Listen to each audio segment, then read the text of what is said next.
YouTube channel is Struggle Session Radio. On there are also most of the playlists I utilize for the show in case you want to listen to any of the music back in the order that I played it. I also upload the playlists on our website, wusb.fm.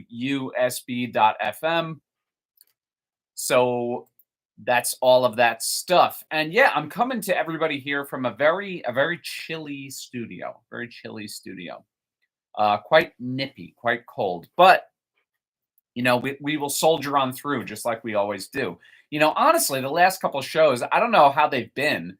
I don't know, like if you were to review them, what grade you would give them. But they came to you through just debilitating episode of insomnia. I really, really have struggled to sleep the past couple of weeks, and I wouldn't say I haven't slept at all. I've slept for most of the week, and then there will be like a night or two nights where I just cannot sleep whatsoever. And I think it's because I'm laying in bed and I'm just picturing revolution constantly. No, just kidding. Actually, I'm thinking about how terrible things are in the world and constantly fretting and agonizing over it. And so I figure I got to come in here and tell you about it, right? I can't be the only person suffering through this agita, right, and this nervousness. But this week I'm well rested. I got plenty of sleep. Right? I haven't overdone it with the caffeine. I haven't underdone it with the caffeine either. There's like a perfect level of energy, perfectly sharp, perfectly prepared, ready to rock once again. And before we get the ball rolling, I do want to remind those of you in the audience that WUSB is once again in our radiothon, fundraising effort. And it's important to mention to you that, this station survives on donations from listeners like you. And now we sound like, the PBS people, but for real, we benefit. Well, not just benefit, we survive really on the strength of our donors and donations. And so we appreciate that very much. And if you would like to, pledge a donation at any point during the show, please call in 631-632-6901, or you could do so online if you're feeling a little shy and you don't want to talk to me. You can go on the website at wusb.fm and go ahead and donate. We totally appreciate it. And once again, you're helping the station survive.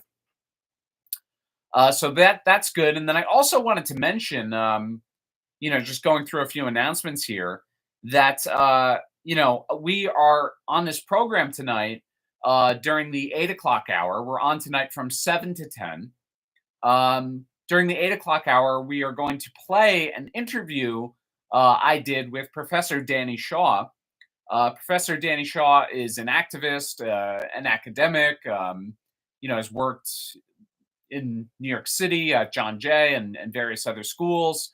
Is an international relations, expert. Danny Shaw is actually going to be appearing on campus here at Stony Brook on Tuesday, October 22nd, at Humanities 1006 at 5:15 p.m. The title of the talk will be Dissent, Democracy, and Higher Education Under Attack. And the reason I wanted to talk to Danny, other than the fact that he's speaking at Stony Brook, a big part of the reason why I wanted to talk to Danny is he firsthand experienced some of the stuff that I talk about on the air that gets me so fired up. And that is, he was fired from his job. He was actually, had his job taken away from him for his views on Palestine and for speaking out against the genocide in Gaza. He was actually fired from his job for doing so.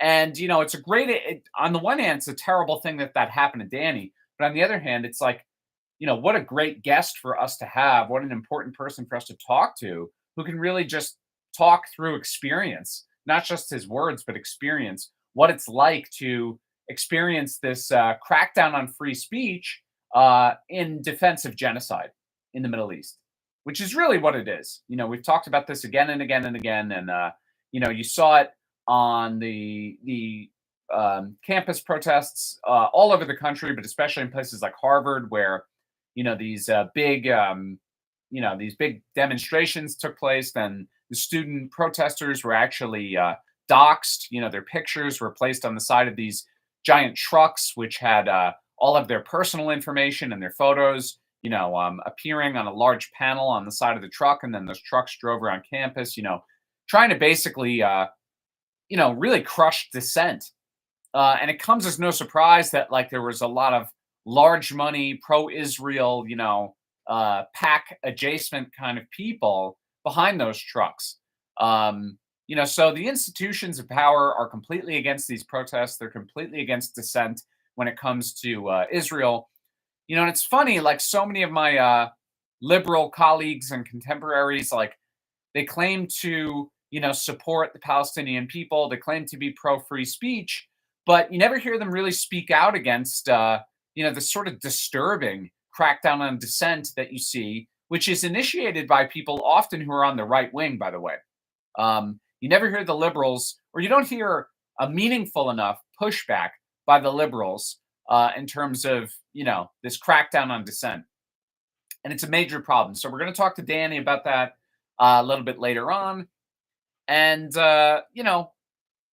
I also, I kind of got to mention, prior to the show starting tonight, the program that is on before this one is hosted by Eric Corley. And the program is called Off the Wall. It's here every Tuesday just before my show. And I can't say I'm a frequent listener, but Eric's been involved with the station for some time, so I encourage you to listen. It's a great program, very interesting discussion. But while Eric was discussing some of these issues, some of the issues related to marijuana legalization and the growth of dispensaries on Long Island, there was a caller who actually called in. And the thing is, Eric's show is done remotely, so he wasn't here to answer the phone, but yours truly was. And, I took a call from a gentleman named Brian out in Patchogue. And Brian took serious issue with some of the things being discussed on Eric's program, on Off the Wall. And, his big issue was that in these dispensaries, in a dispensary that Brian had been to personally, he said that he had personally seen 14-year-old girls working in the dispensary. Now, this is Brian's, lived experience. I don't have facts to back Brian up. This is just what Brian told me happened. And, I'm willing to take him at his word, right? Like it's entirely possible that people who are not of age are working at dispensaries on Long Island. But, I thought I could maybe touch on just briefly, like my own opinion on the subject. I mean, that might be a good way to like transition from the previous program to this one for anybody who's been listening.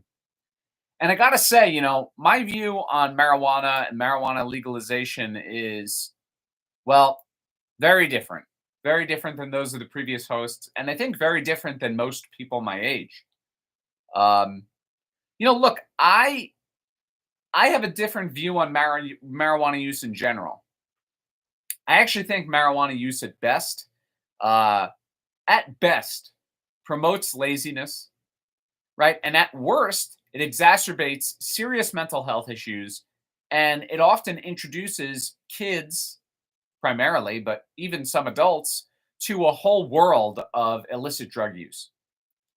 And I happen to think that, it's also, marijuana use is also more often associated with criminal behavior than most people care to admit. I'm not saying that people who smoke pot go out and commit crimes necessarily, but I think there's more of a relationship between marijuana use and crime than people care to admit.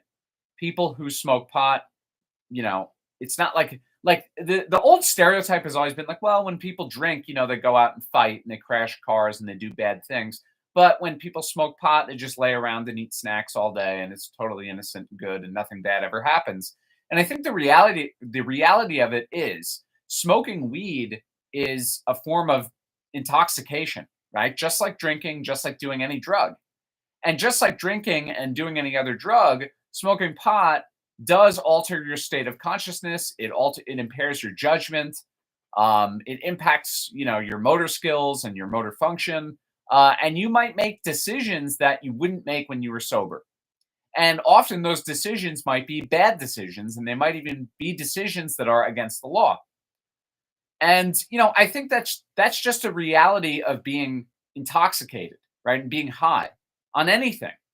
And people act like marijuana is this totally separate classification. And I think a lot of that rhetoric comes from people who seek to profit off the sale of marijuana, right? And I don't just mean necessarily like corner drug dealers.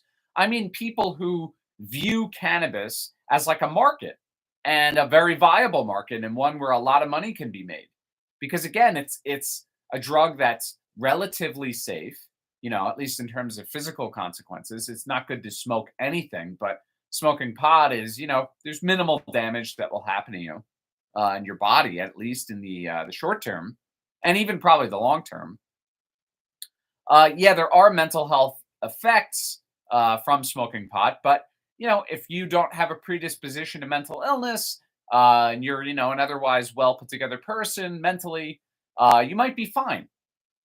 So I think that there's a lot of people who view pot as a market that's very viable because it is relatively safe. And yet, in an effort to push the consumption of marijuana, they act like all of the consequences that are very real are just non existent. And so I happen to think that, those are very real problems that we kind of just ignore. And I don't quite understand that. Um, and so be that as it might, well, okay. I'm gonna go off here for a second, and I see I have a caller on the line, and I can't answer right away as I'm talking, but I can answer during the music break, which will be in a few minutes. So please call back. Who the caller is on the other line in just another moment. But I do also want to mention that when it comes to this growth of the marijuana market, what we've seen is a massive increase in the number of dispensaries on Long Island. And I don't know. I mean, maybe I'm alone here, but I happen to think that like that's not the best thing for the community at large. I actually think like lots and lots and lots of people selling pot and smoking pot and being high all the time is like not the best thing for the community. I just don't. And I think that oftentimes it ends up, again, more often than we'd like to admit, marijuana ends up in the hands of kids who use and abuse it, and it negatively impacts them. And like what we've seen with the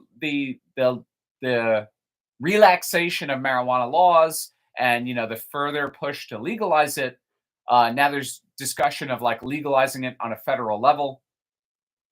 I don't actually think it's made our communities any safer, any better, any more pleasant. Now I feel like I'm driving through all these neighborhoods on Long Island, and there's weed everywhere.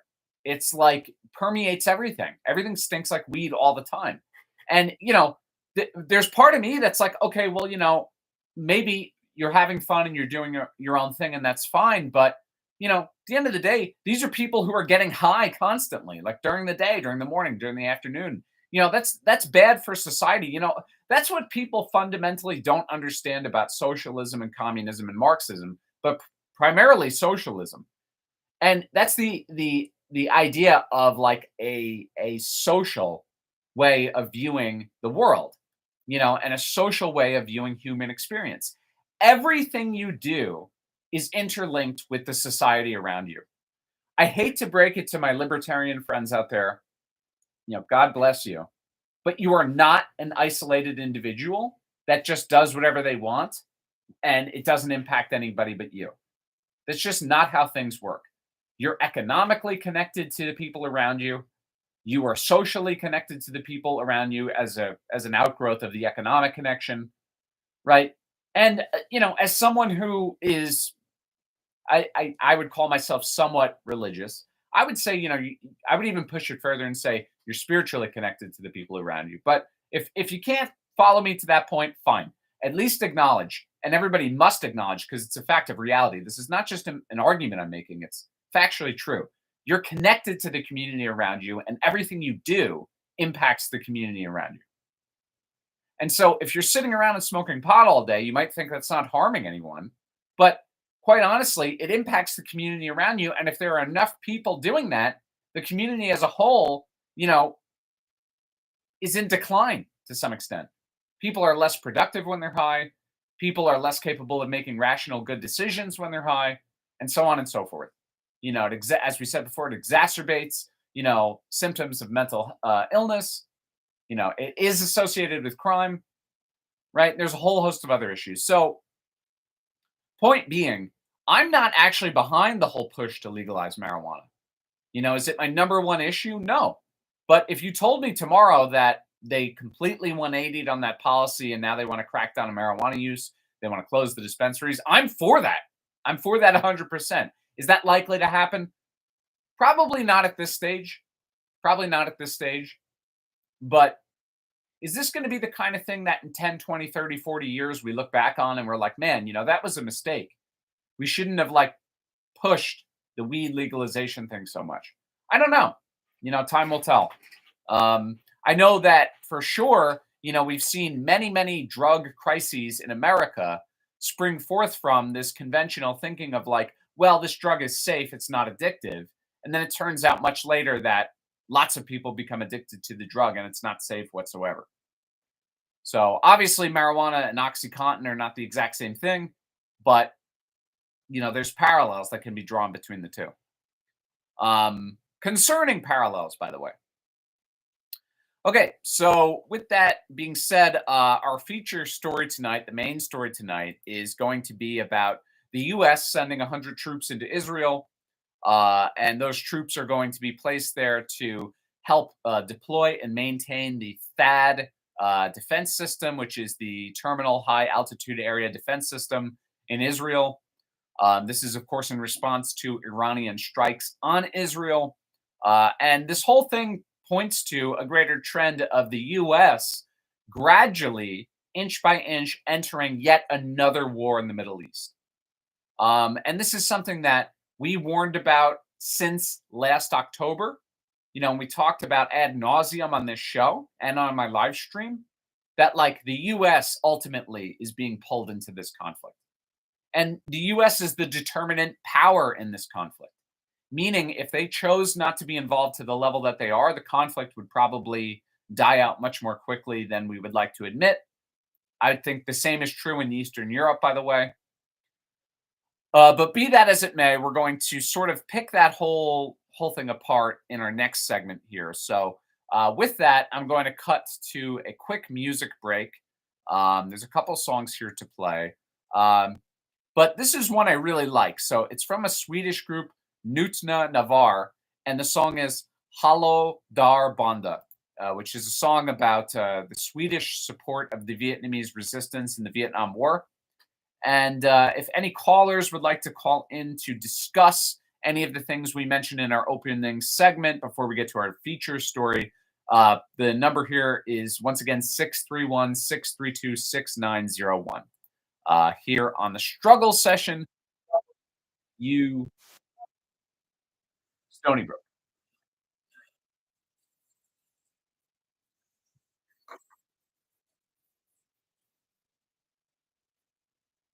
Seabird says, so we should watch mainstream media work all day for no money, so big corporations that send money to Israel.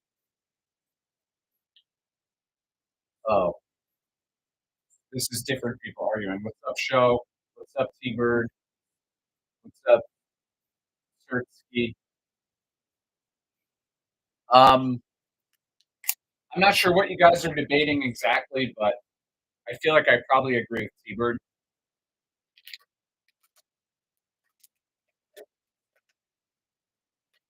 Um, in terms of the weed stuff, guys, I'm referencing a guy who called into the station just prior to me going on the air.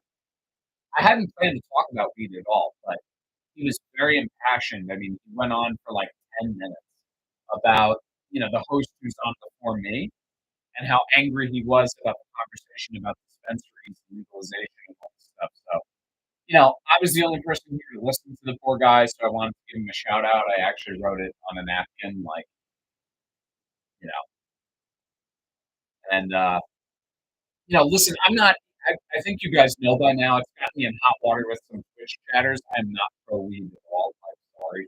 I think it's like, not something that's all that great for people. So,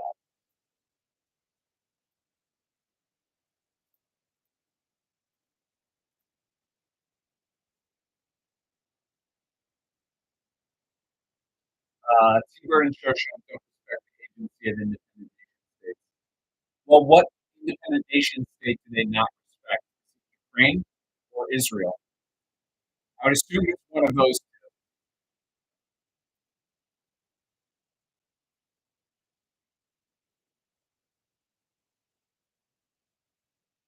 What does that mean, independent agency? Do you mean sovereignty?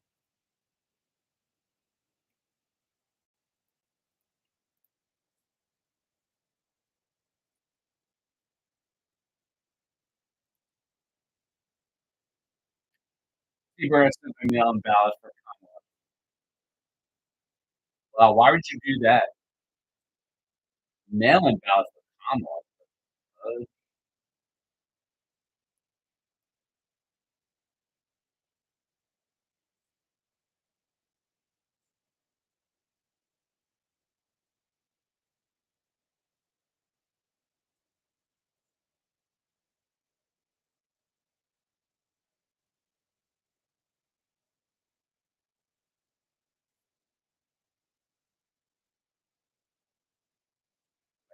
What do I play next?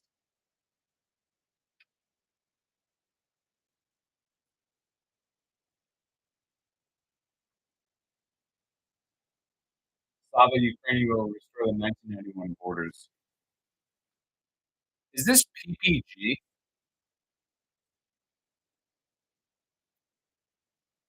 I'm not really convinced that PPG isn't a troll, like just a pure troll. Just my view. Just my take on the matter. What do I know?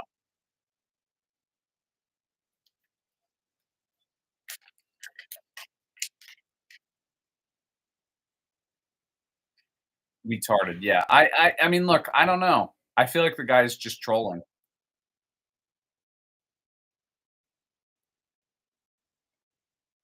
Russia hasn't lost a war on their borders. I mean, look, there's like so much credible reporting right now, guys, that Ukraine is like definitively losing the war. That I really don't understand any arguments to the contrary at all. But more importantly, I really don't understand any argument that resembles something like the war is a good thing for Ukraine. The war has been a disaster for Ukraine. You should have never fought the war. Yeah, they killed a lot of Russians. Yeah, they depleted Russia's military capacity. But that doesn't actually benefit Ukraine at all. That benefits the US and Europe, kind of, if you're to assume that Russia was going to attack the US and Europe. I mean, it's been a disaster. I don't know.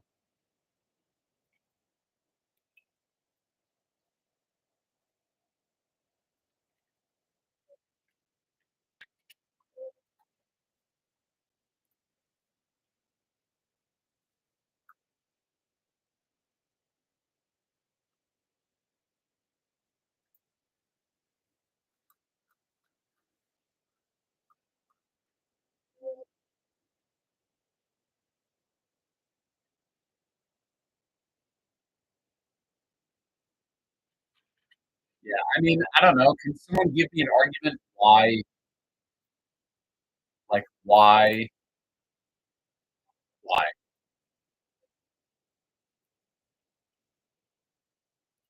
Seabird, no one gives them blank about Palestine, bro. You'll get a landmass. I mean, Gaza is 2 million people.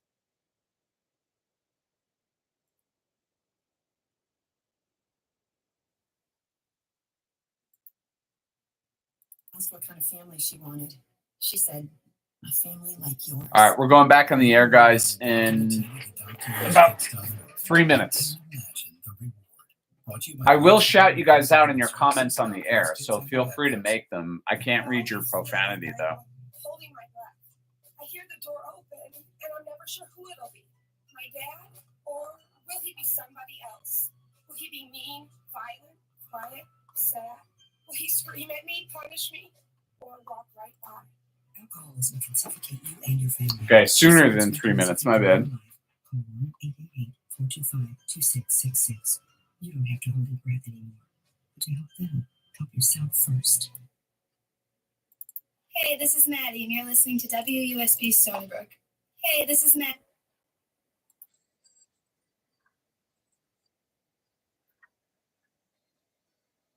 This is the struggle session. WUSB Stony Brook.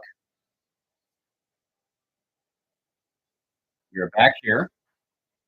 You know, people really forget how much the Scandinavian countries supported the North Vietnamese and the liberation of Vietnam. Really, really strong left wing, legitimate left wing parties in those countries. And by legitimate, I just mean mainstream, with popular appeal and so forth. Sweden, Norway, and Finland. If you ever go to the UN building, check out Dag Hammarskjöld Plaza, right, named after the former Norwegian politician. And then, of course, you have Olaf Palme, mysteriously killed. Nobody knows how he died. Supported the Vietnamese resistance. So we are back here on WUSB, and interesting talk at the start of the show. We did miss a caller there, so if you're interested, please call back during the music portion of the program, 631-632-6901. And speaking of the station's phone number, you guys are listening in the middle of Radiothon. We do only survive on the benefits or the back or the support of our listeners who, give generous donations when they're able to, and we totally appreciate it. So if you could please call in during the music portion of the program or go on the station's website, WUSB.FM, and donate. We greatly appreciate it. So thank you. And we're going to move into our feature story this evening, which I had given a brief preview of a moment ago, and that is the U.S. is now sending 100 troops into Israel. And the purpose of these troops being in Israel is, on the surface level anyway, and forget surface level. It's a pragmatic decision. Okay, it was announced over the weekend that the U.S. would send 100 troops into Israel to help deploy and maintain the THAAD defense system, the Thermal High Altitude Area Defense System. And actually, if you're on social media, if you're on platforms like Twitter, now known as X, or Telegram, you can see actual footage, photographs, video of the THAAD system riding down, highways in Israel, which is sort of bizarre.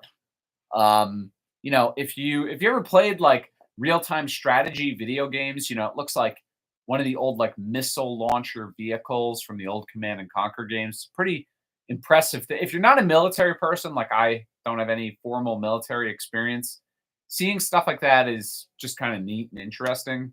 It's like, I don't know a lot about the technicals, but it's a missile defense system that is essentially being put into Israel in response to Iran's missile strikes on Israel several weeks ago on October 1st. So for you to kind of understand why this is happening, we do have to go back to October 1st and why Iran struck Israel to begin with. And Iran's strike on Israel came in response to numerous direct provocations by Israel on Iran. Israel, of course, killed diplomats from Hamas. They killed Hassan Nasrallah, the leader of Hezbollah. But more importantly to the Iranians, they killed numerous Iranian military personnel, going all the way back to April, actually. If you remember, in April, Israel carried out a strike on a consulate in Damascus, which killed a number of Iranian generals. So it's been essentially, Israel, okay, to understand Israel's perspective here, Israel looks at, at least this is what their official line is. They look at the war in the Middle East as a conflict between Israel and Iran's proxies. And the only one on Israel's side really is the U.S. So it's a war between Israel and Iran's proxies. That's how Israel claims to see it. Now, I actually think that behind the scenes, and you can see some of this rhetoric come from people like Yoav Gallant and Benjamin Netanyahu, that the real way Israel sees this conflict is an opportunity to expand. But regardless, the official line from the Israeli government, the IDF, is, okay, this is a war between us and Iran. And the Iranians view the conflict in a similar light. They look at Israel as this tremendous threat to their safety and security, because Israel has primarily been the force pushing for a confrontation with Iran, not necessarily a confrontation between Israel and Iran directly, but a confrontation between the United States and Iran, with Israel backing the United States, with the hope that they can initiate some sort of regime change and become, the primary hegemonic power in that region. That's Israel's long-term goal. But going back, let's simplify things. Israel carried out a bunch of strikes, on various targets that, were sensitive to Iran. The Iranians returned fire, and now in the process of defending Israel from Iranian strikes, Israel's military defensive capabilities have been, severely limited or labored. They're under more burden than usual. I mean, keep in mind, this is also during constant rocket attacks from Hezbollah from Lebanon, as well, and various small strikes carried out by the Iraqi militia groups. So Israel is overburdened in terms of its, attempt to defend itself. And so the U.S. deploying the THAAD systems there is a way to compensate for Israel's, depleted capacity for defense. Israel has also promised retaliation for the strikes that Iran carried out. And there is likely added pressure on Israel, given the fact that Hezbollah carried out a drone strike over the weekend on a military base in the Binyamina area of northern Israel, which is between Tel Aviv and Haifa.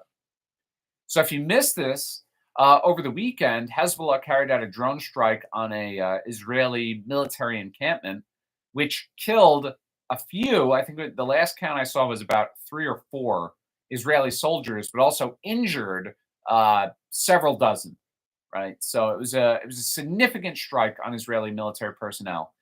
And that also comes following several Israeli soldiers being killed in this early incursion into southern Lebanon. And this is the reality of war, right? When wars are fought, soldiers die. Soldiers are targeted, soldiers are killed.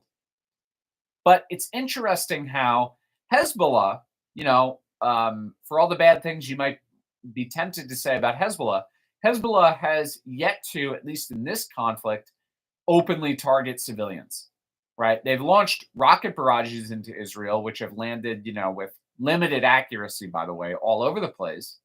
But generally speaking, they have not gone out of their way to attack civilians.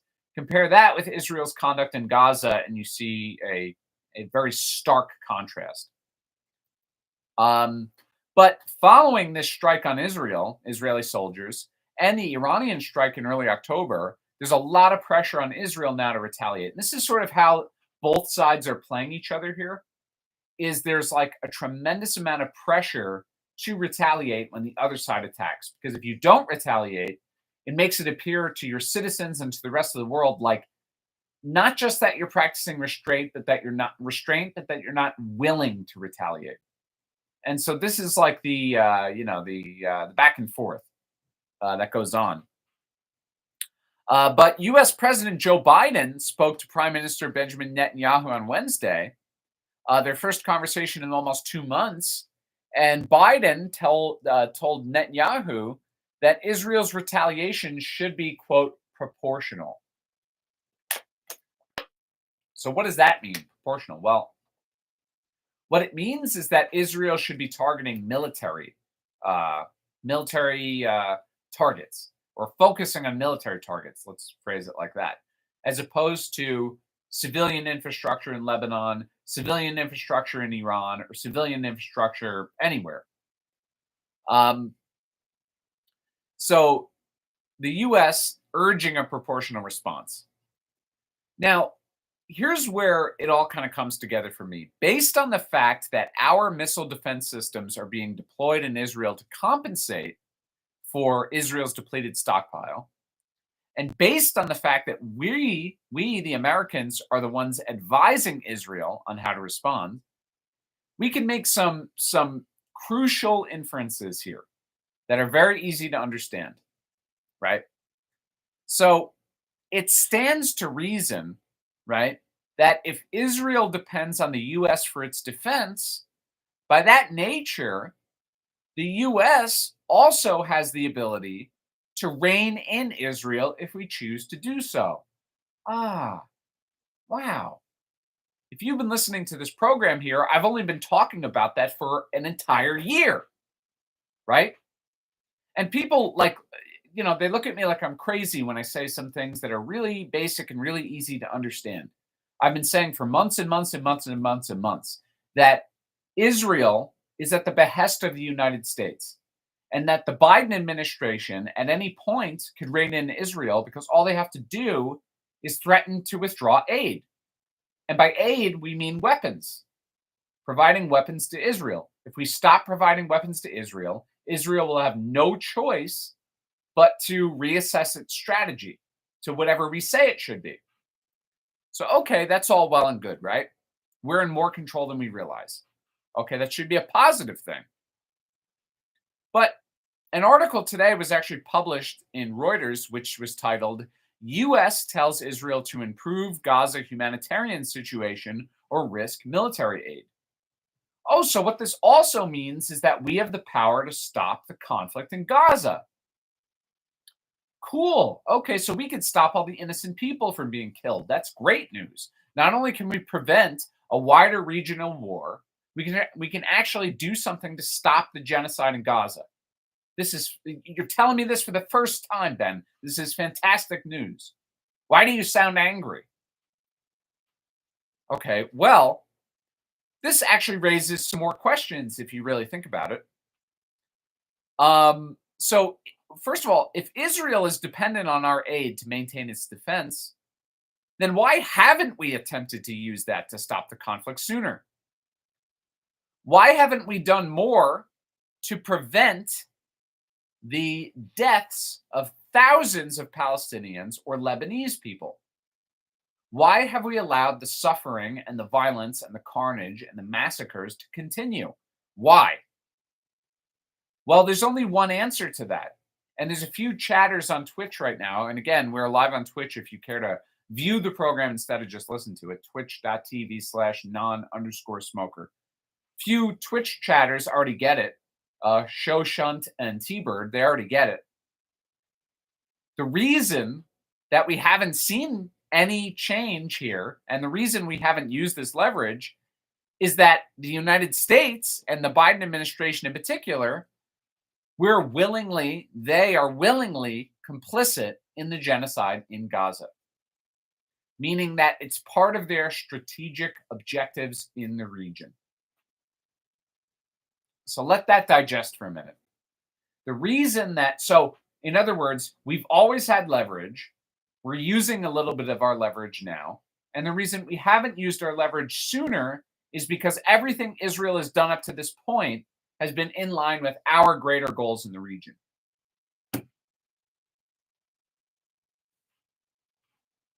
Now, you might ask me, why would we want a genocide? How does that align with our interests in the region? How does that possibly benefit the United States?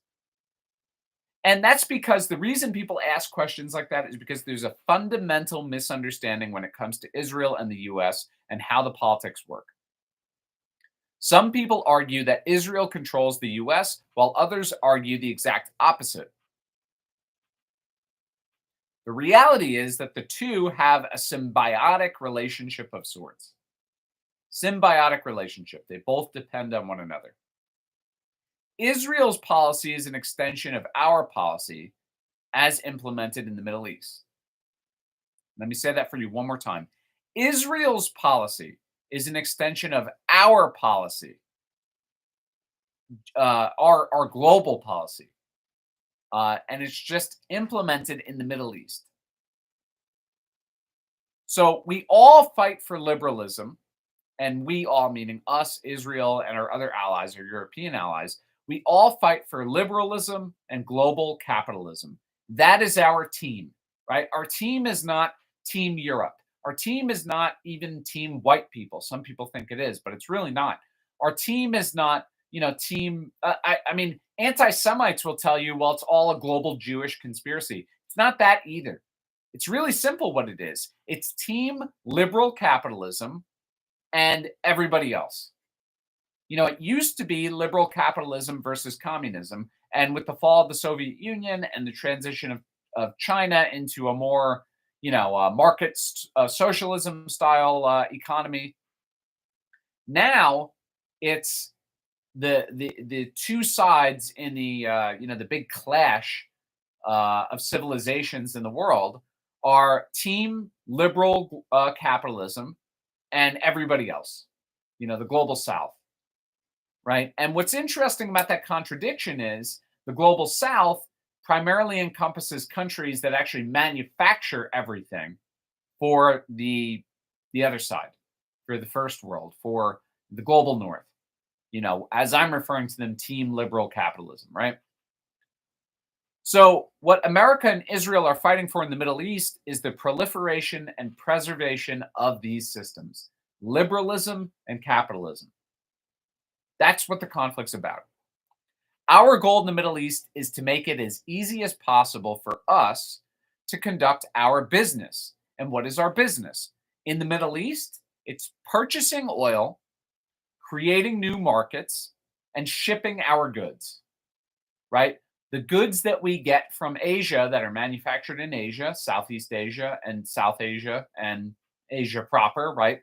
China, Vietnam, Cambodia, Indonesia, Malaysia, to some extent Laos, obviously Bangladesh, Nepal, India, all of the things that are manufactured there arrive in the US by way of the Middle East, right? And they do so through these straits, which cut around the Arabian Peninsula, or cut between the Arabian Peninsula and Egypt into the Mediterranean Sea. And so we rely on the Middle East. We fundamentally seek to control the Middle East because we want to control global trade, right? And ensure global trade. And we want to control the production of oil. That's what it's always been about. So our goal in the Middle East is once again very simple, right? It's to conduct our business. And Iran and its proxies stand in the way of this. And so as much as we pretend that it's like some sort of ideological war between belief systems, you hear people like Bill Maher say things like, no, this is the struggle between civilization and, barbarism, right? And what's funny is like that would have been a conservative talking point 50 years ago. Now, Mr. Liberal himself, Bill Maher, will say that openly on his show that, we're fighting barbarians in the Middle East and they're just not our kind. They don't like our ways. They're different people than us. And we have to fight them to preserve our civilization because our civilization is good and represents enlightened, liberal brilliance. And we need to overcome savagery and, whatever. That's what it's about. It's not about that. By the way, you heard the same exact argument in the Russia-Ukraine war. If you ever notice that, it's like, well, no, this is a war between, us developing liberalism in a budding democracy like Ukraine, and we're trying to fight or push back against the vanguard of totalitarianism in Russia. And it's not about that. I hate to break it to you. That's like a Disney fantasy that like you've been fed to justify all of the actions that we take, which are really about preserving liberalism and capitalism as a global system. Right? We're not like the Chinese. The Chinese may have ambitions that are imperialistic, right? But the Chinese are a lot different than us because they don't actually seek to export Marxism, Leninism, and market socialism to the rest of the world. They do not care, right? They will do business in Africa and allow the African countries to have whatever governmental system they want to have, whatever ideological system they want to have, right? In America and in the West, we fundamentally believe in exporting our value system along with our economic system because the two are interrelated and interconnected, right? The Chinese system is about building up China, and however they want to build up China, however they can make China wealthy to build it up, they're willing to do business with whoever, right? In America, we view it differently. Our government is not actually run for the benefit of the average American. It's run for the benefit of international, multinational, transnational corporations that benefit from global capitalism, and they're reliant on global capitalism to keep them rich because they have wealthy consumers in the West that they sell their products to, and they have cheap labor to make their products in the third world. And so for that whole system to function properly, you need liberal governments, right, who work together in collaboration with one another, who fundamentally have the same beliefs about ethics and morals and values, because those align best with free trade. Okay, so we depend economically on the world being one global capitalist liberal system, right? And so every action we take in the Middle East is to promote the growth and expansion and, in some sense, the security of that system, right? In contradiction to Iran and its proxies, which are in opposition to that system. So the US views Israel as a liaison for liberalism. We view them as a liaison for liberalism in the Middle East, and we seek to help Israel extend itself and help it to develop into a regional hegemon. We want that so that we can fully integrate the Middle East into our economic empire. And look, you don't have to take my word for this. Just look at history. Look at the history of the region, right? The history of the Middle East has been both the diplomatic and non-diplomatic attempt to do everything I'm describing to you. Diplomatically, you've seen the US establish relations with countries like Saudi Arabia, Qatar, Egypt, and Jordan. And that integration has happened diplomatically. And we've tried to use, quote, soft power measures to pressure those countries into becoming more liberal, right? With the exception of Egypt, right? Which we definitely helped institute a coup over there, right? During the Arab Spring. We helped promote a protest movement which unseated Hosni Mubarak, who we felt was not appropriate for this, liberal global capitalist system. He was not a good player in that system. Same with Gaddafi and other Arab leaders, by the way. It's not just Mubarak, but we basically through diplomacy have built up strong relations in the Middle East with those countries. And we've also, with a firmer hand, just as we did with Egypt, tried to force diplomatic relations to go through where they were resisted. So in Iran and Iraq, in Iran, we had a coup where we overthrew the Shah, we overthrew Mossadegh and put the Shah in power, right? And in Iraq, we supported Saddam Hussein, right? In an attempt to get these strongmen leaders who were illiberal to come into the fold, of a global capitalist system. And the Shah really was really more of our guy. He did try to liberalize Iran, right? In exactly the way that we wanted him to. Now, the problem is the people in these countries fought against that system, especially in Iran, right? And they've been replaced by, these theocratic, autocratic, sort of authoritarian regimes with anachronistic, let's call them beliefs, and practices that are totally illiberal and totally antithetical to everything we want to, ensure and create and establish in the world. And so as a result of that, we've now, found ourselves in this quagmire in the Middle East. After repeatedly getting involved, we've created enemies. And so in an attempt to homogenize the region, ideologically and economically, in terms of the systemic composition, we've actually created our antithesis, or the antithesis to what we wanted there in Iran. And Iran, for its part, has done a lot to support the growth of this resistance movement in Lebanon, in Gaza, right, and in Yemen. And to some extent have collaborated with the Iraqis and, of course, the Syrians. And then behind those two countries, or really behind Syria predominantly, is, of course, Russia, another country who we've alienated and attempted to marginalize because their leadership was not in line with what we wanted to do for the rest of the world. And so now we have this clash between our system and the other one, right? Good guys and bad guys. And that's the fundamental core of every conflict in the world right now.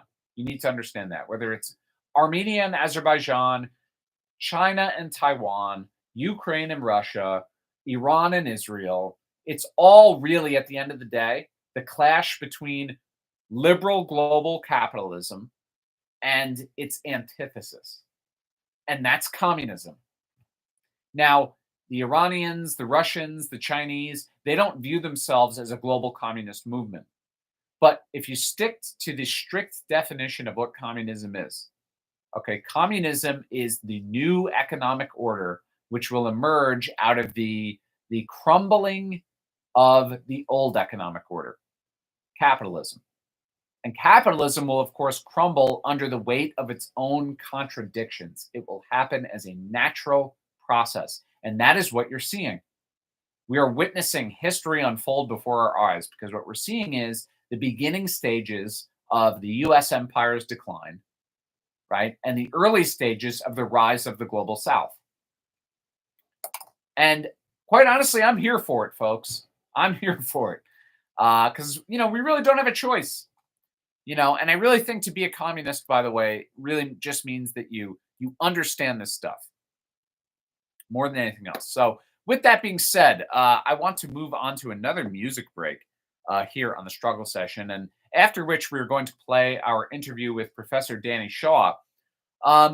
But before we get to all that, I do want to just remind the audience that we are in the middle of our radiothon. And our radiothon, is essentially where we urge our listeners to help us meet our goals for, donations for the month, essentially. And, Stony Brook really only survives on, the strength of our listeners and their donations. And so we completely appreciate that. We encourage you to donate. We thank you for donating. If you can spare, whatever you can, please call in at 631-632-6901 or check us out on WUSB.FM. We completely, appreciate it. Probably more than I can really even emphasize in a minute. Like, it's a really big deal. So thank you. Okay, and we're going to move into another song here on the Struggle Session. I'm going to go with Footsteps, which is a North Korean patriotic song. A lot going on in the Korean Peninsula the last 2 days, by the way. Here on the Struggle Session, WUSB.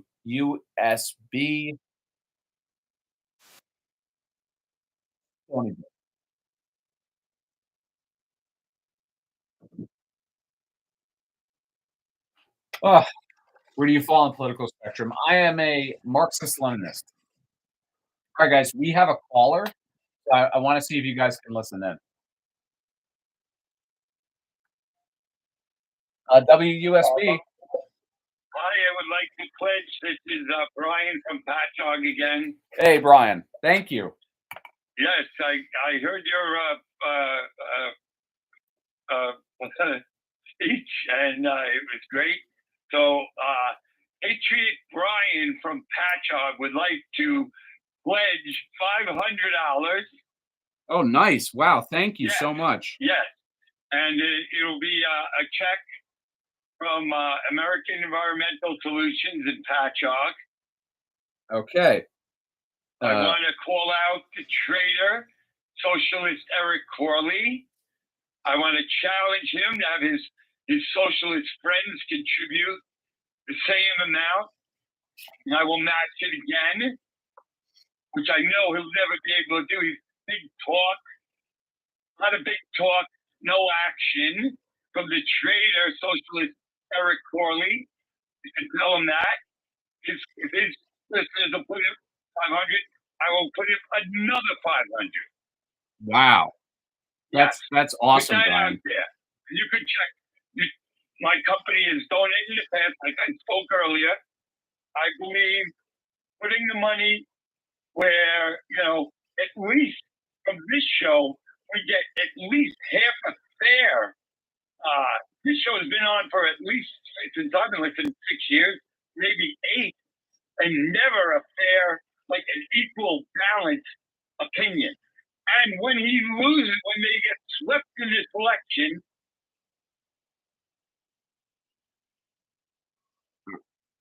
We lost him, guys. This guy's donating $500 to the station. What a gangster.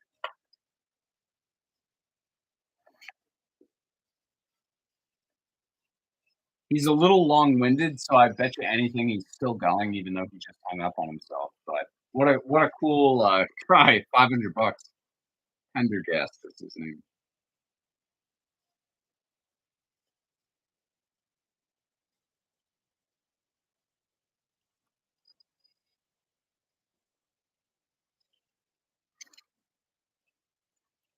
Also, he is calling out socialists. I wonder if he like I don't know if he realizes I'm a communist, but well, yeah, pretty awesome, right? What a cool guy.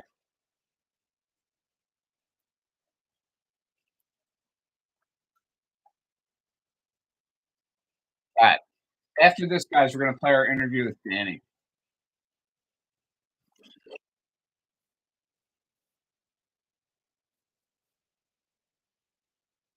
Smoker, do you believe in alliance of communists as communities? I think there's more of there's a greater awareness of communism and a potential for a global communist movement than ever. I mean, definitely in my life. I'm not that old, but I think that we're moving in that direction. I honestly do.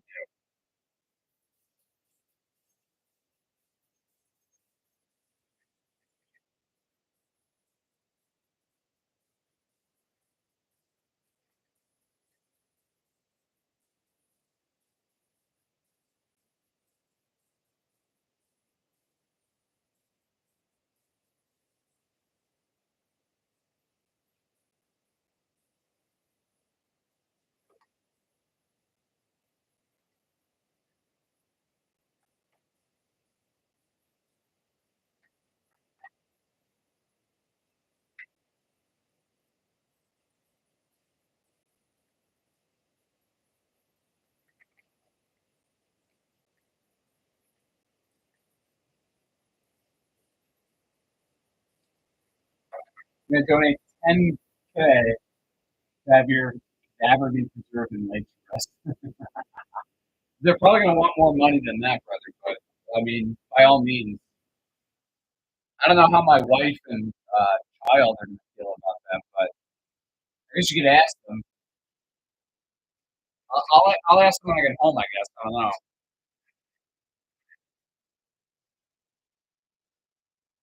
By the way, someone actually came on YouTube. Sorry, T1000. I don't know if like you feel unrecognized, but I see you there, brother. Thank you so much for coming. I really appreciate it. If you're interested at all in following or subscribing, I will try to stream on YouTube more often. All these goddamn logbooks are full.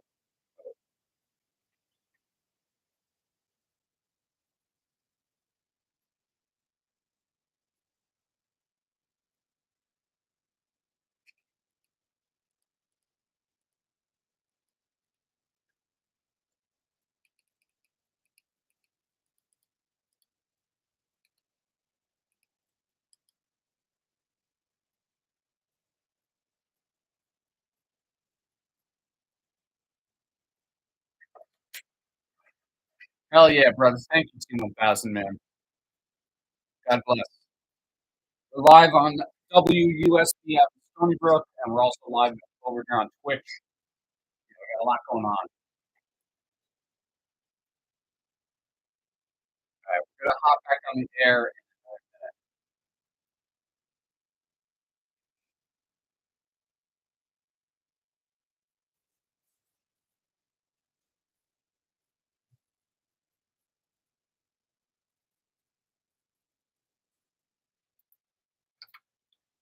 WUSB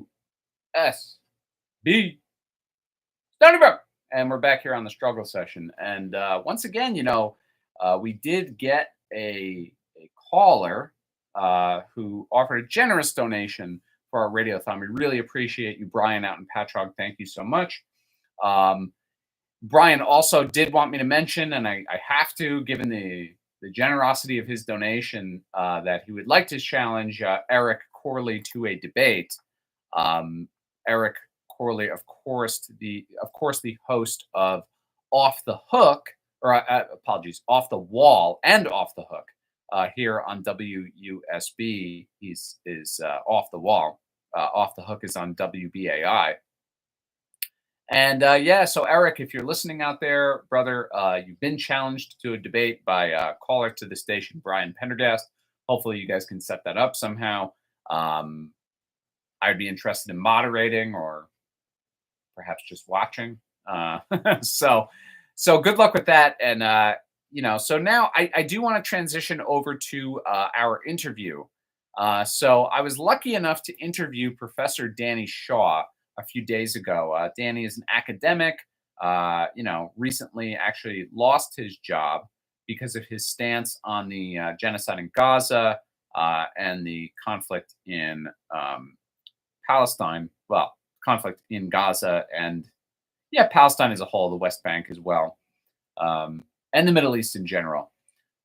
So it was a really interesting discussion. I really appreciated having Danny on when we were able to talk. And it's also important because Danny will actually be appearing on campus Tuesday, October 22nd at 5:15 p.m. Danny will be appearing at the Humanities 1006 building out in Stony Brook here. So please check that out. The title of his talk is Dissent, Democracy, and Higher Education Under Attack. So without further ado, I will play for you guys my interview with Professor Danny Shaw here on the Struggle Session, WUSB Stony Brook.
All right, guys. Just a heads up to those of you on Twitch and YouTube.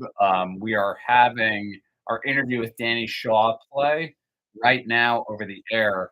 In the meantime, if you guys have any comments for me or things you want to talk about, I'm here.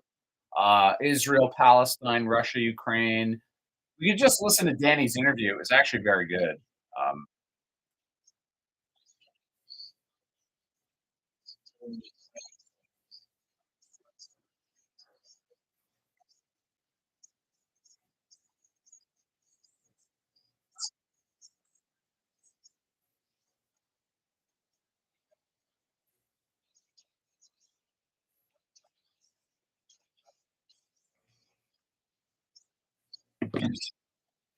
we talk about R. Crumb's art. Great.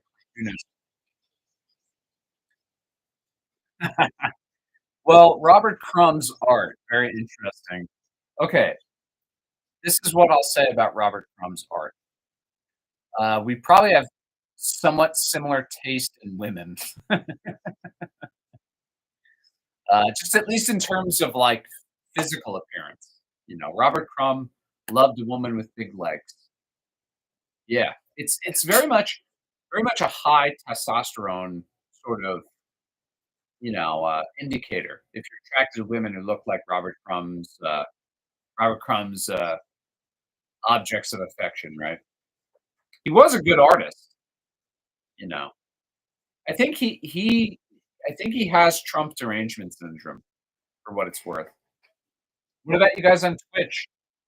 Anybody interested in any of the talking points we went over tonight?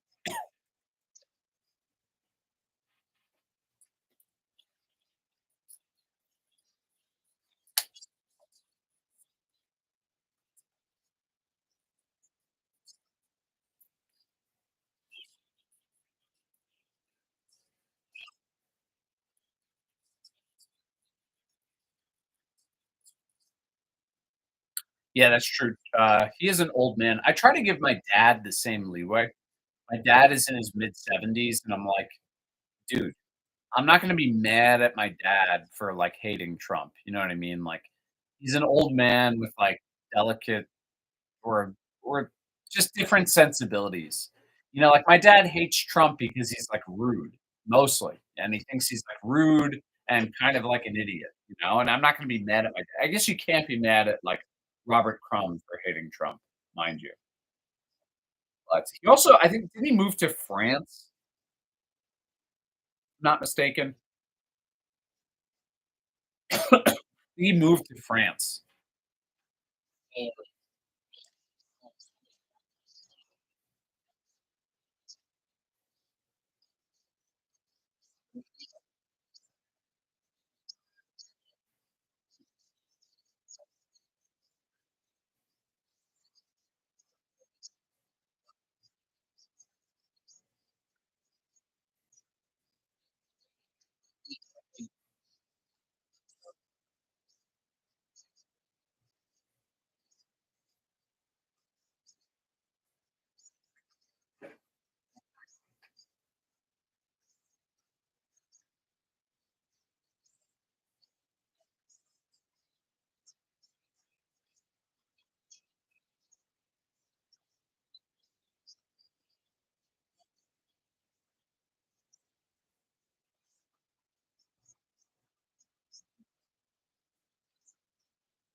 Danny was so cool, man. It's so fucked up that he got fired with almost no warning for basically just being anti-Israel. It's fucking crazy.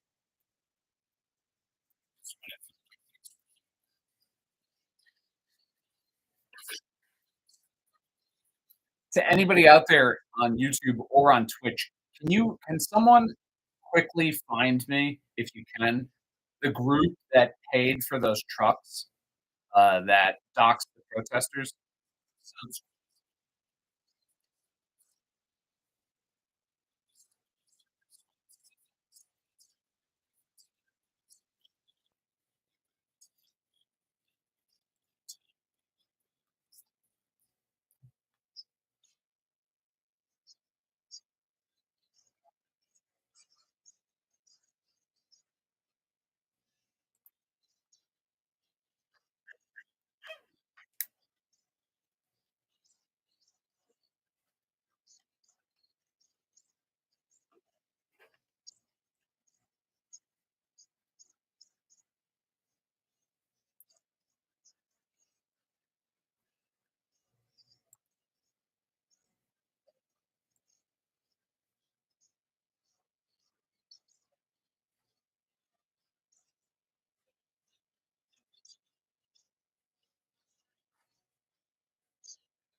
Accuracy in Media.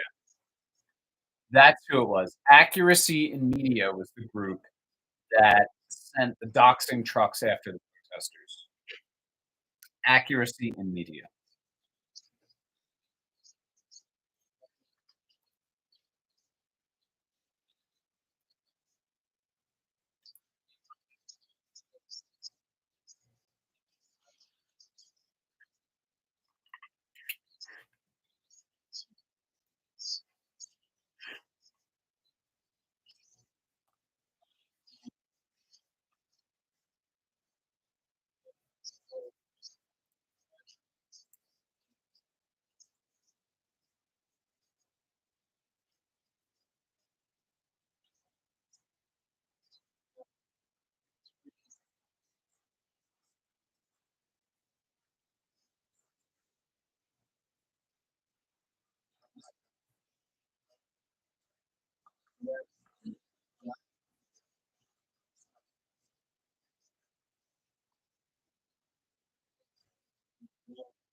WUSB, by the way, guys, just reposted my tweet. So that's good. The bosses are happy.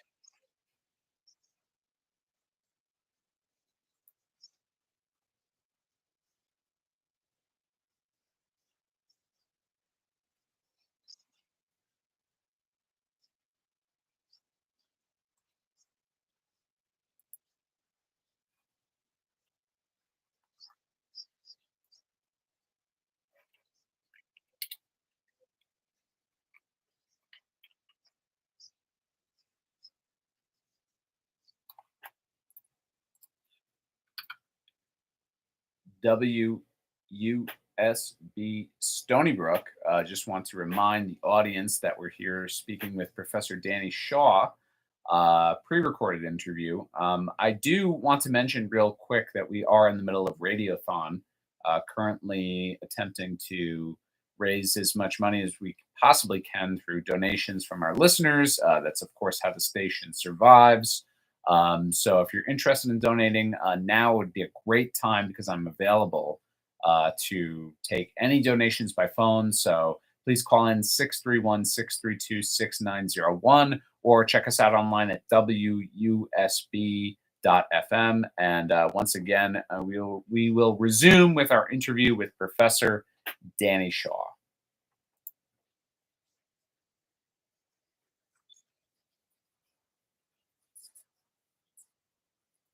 That's what.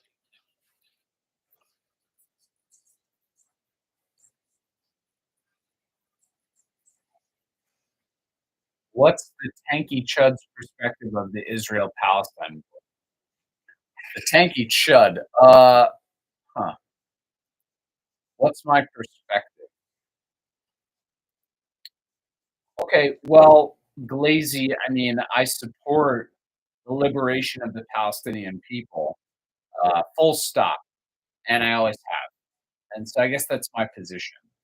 I think that the conflict could realistically end in another week or two if the US just tried to rein in Israel by threatening to stop all military aid, and that would save the lives of thousands of people.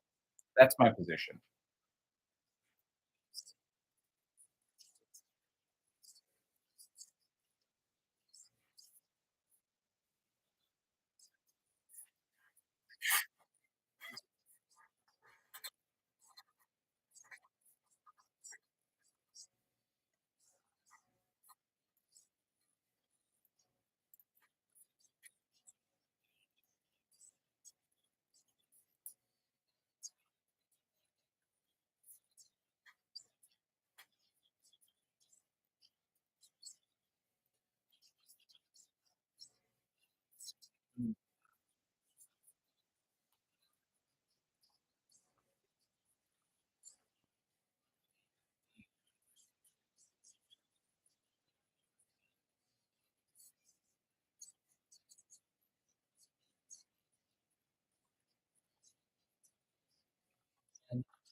T-Bird says on Twitch, I support Hamas, Hezbollah, and the Houthis.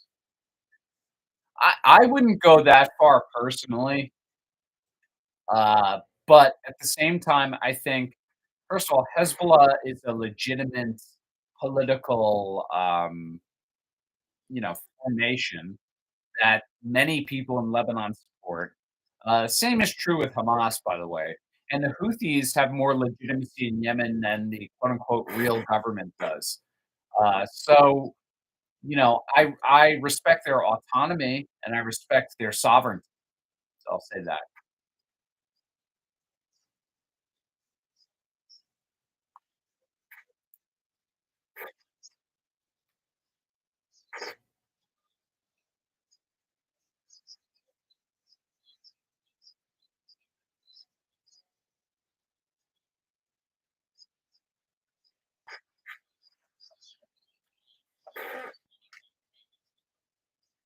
Here we go. Conspiracy Nut 420. So here's what I don't get. Israel is founded and took over much of the historic Palestine. Then they cry when Palestinians are mad about it, try to resist being taken over. Now all our old people are saying, "Go die for Israel. They're our greatest ally." Numerous times, Mossad and Israel has attacked up, looking up the USS or look up the USS Liberty incident. I agree with that. I think that if your whole understanding of the conflict is just that simple, that actually you don't you literally do not need to look into it any more deep. I think that pretty much summarizes the whole thing.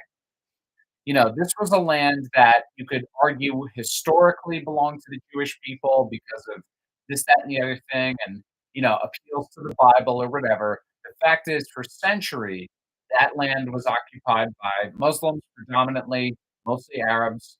The land was taken without their consent in a conflict between the Ottoman Empire and the British, and then given to Jewish settlers from Europe. So to act like there's, some question about who owns the land is just totally dishonest. And exactly, Israel has never been a consistently good ally for us. They've dragged us into these conflicts, but look, it goes into what I had said before earlier in the show. The whole thing with Israel and the US, that relationship, symbiotic relationship, is about the preservation of global capitalism. That's all it's ever been about. And the spread of liberalism, which is, a system that's in conjunction with capitalism. They're sort of one and the same. Liberalism is the outgrowth of capitalism. So, and liberalism is there to rationalize and justify capitalism. That's how it developed historically. That's how it exists now. And that's why we align ourselves with Israel. They're like our liberal capitalist satellite in the Middle East. Israel was determined to I, the toe, us, you, us hold on the world. What? California Fools. What up?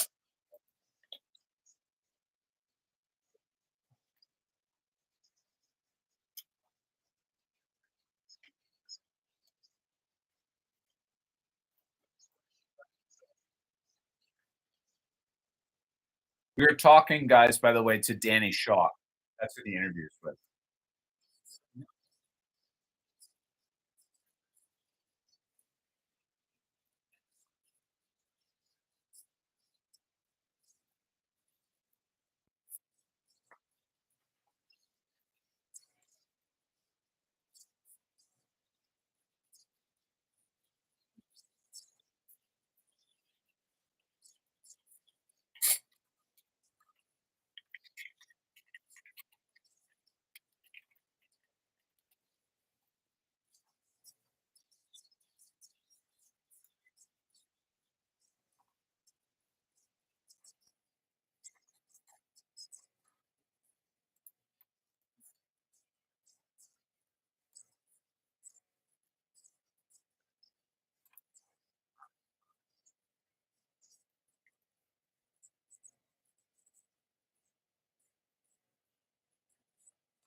Conspiracy Nut says, not to mention, Israel has numerous human rights violations against prisoners and people. They nearly had a civil war over if they had the right to rape prisoners.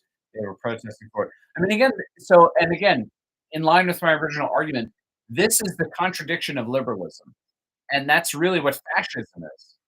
Israel is a fascist state because all fascism is, guys, is liberalism, uh, liberalism becoming illiberal to preserve liberalism. So the Israelis will do all sorts of illiberal authoritarian things for the purpose and to justify is justified by preserving liberalism and preserving liberal capitalism in the Middle East. They will go through whatever lengths necessary, violate human rights as much as necessary to preserve that system. And that's what fascism was. Fascism in Germany and Italy was the liberal capitalist class responding to socialism, and the liberal capitalist class embracing illiberalism to preserve liberalism. That's what it was.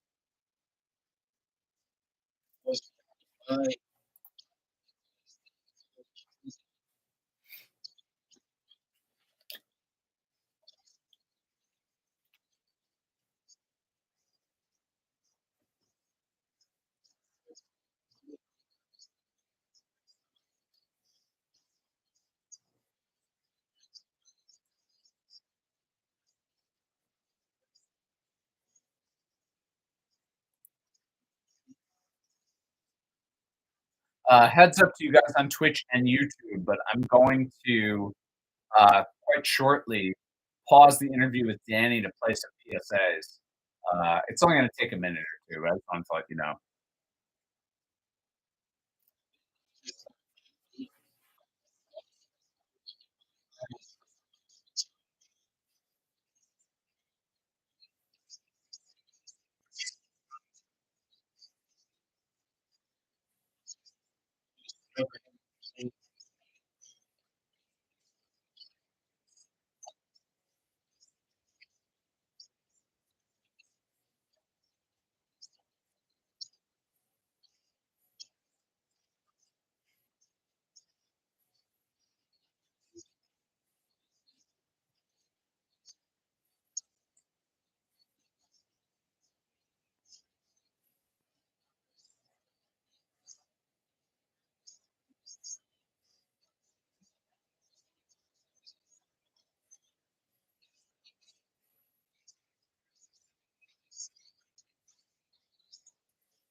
Sesame Street PSA.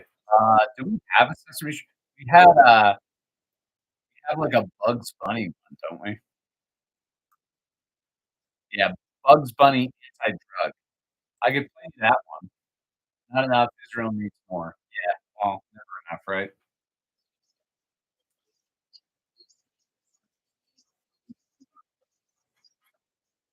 Told you.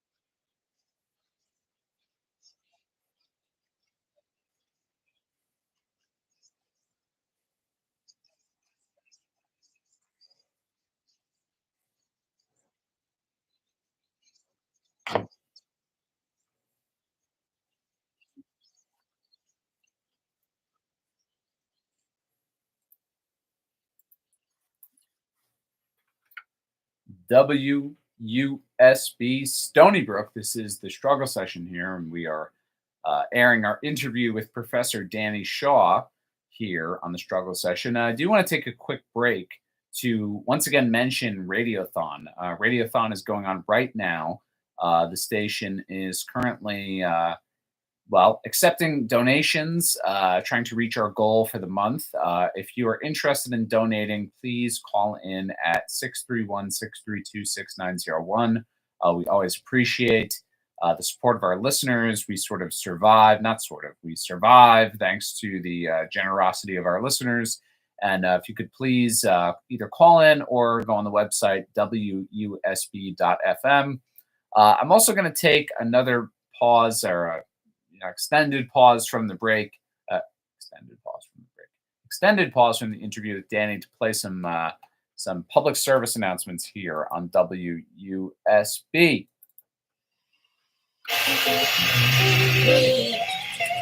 This is Bugs Bunny. I've been a pop star all my life. Like, man, I've seen it all. Along the way, I've heard of some folks getting mixed up with hard drugs, like smack and downers.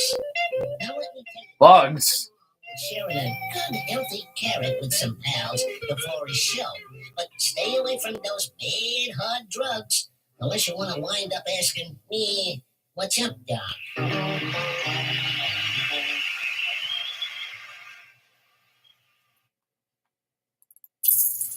Okay, so Sarah, I'm dropping you off at Emily's. Yeah. And Josh, you're going to? Soccer, Dad. Soccer practice. Right. Oh, by the way, I just wanted to let you know when I pick you both up, I'll be wearing my short shorts. What?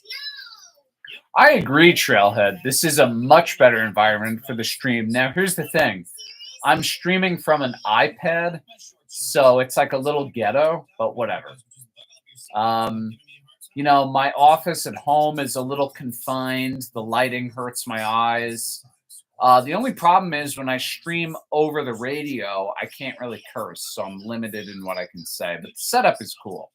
If it works, it works. Yeah, that too. Do what you have to make sure your kids are wearing their seatbelts, even on short drives. Never give up until they buckle up. A message from the National Highway Traffic Safety Administration and the Ad Council. Visit safercar.gov/kidsbuckleup for more information. Hi, this is Colleen Guitar, and you're listening to WUSB Stony Brook. WUSB Stony Brook.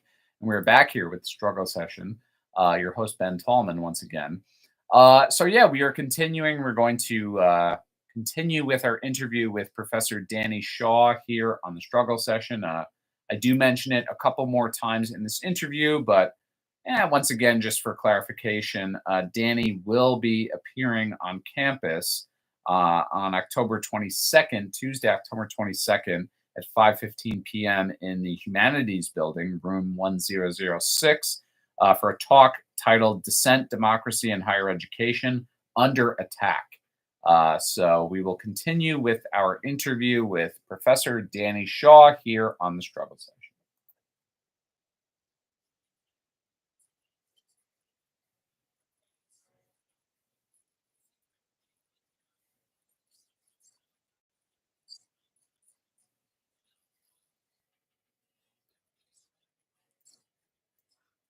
Honestly, none of my business, but I like the first part better. Well, there's been 3. If you're a real OG, there's been 3 places I've lived since I've been streaming.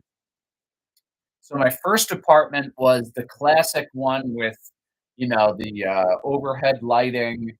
That's where all my legendary debates took place. Wick the Worm happened there. That was the original setup. Then I moved to another apartment, which honestly, the lighting there was pretty bad. I would go so far as to say it sucked. It was sort of a dreary place. It was bigger. It was a second story, so in some sense, it was a little nicer than the original apartment, but not good for streaming. Where I live now, I live with my girlfriend in a condo, which is really nice. But I could have put the computer in a couple places, but I wanted it in this little office that I have. The office, though, it's not. There's not a lot going on visually there. So the first place I saw was the Can Light place. Can Light place. That's probably is Can Lights. I don't know. Maybe you saw the second apartment. If you liked that, that's kind of interesting to me because I hated that place streaming wise. But everybody's different, I guess, right? Personal taste. All right, guys, I gotta use the bathroom. I'm gonna come back in like 5 minutes, but I gotta run downstairs. So if somebody tries to like hijack the stream, yell or something. I don't know. Be right back. Be right back, T1000. I still see you.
Yeah.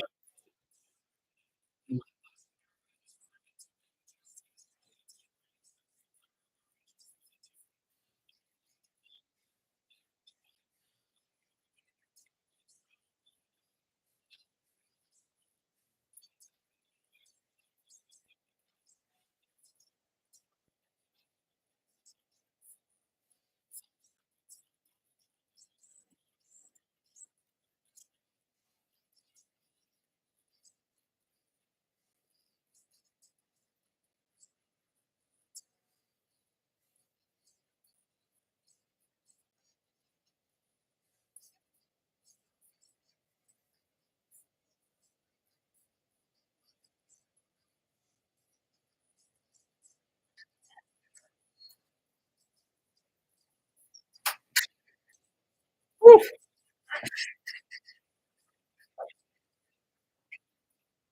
Okay. I didn't know you moved a third time. Yeah, I moved 3 times now. So, ugh, damn. We still got another hour after this, by the way, guys. So I hope you're in for some discussion. We're gonna do Russia Ukraine after this, which never gets old, but there's actually a lot to talk about there. Um,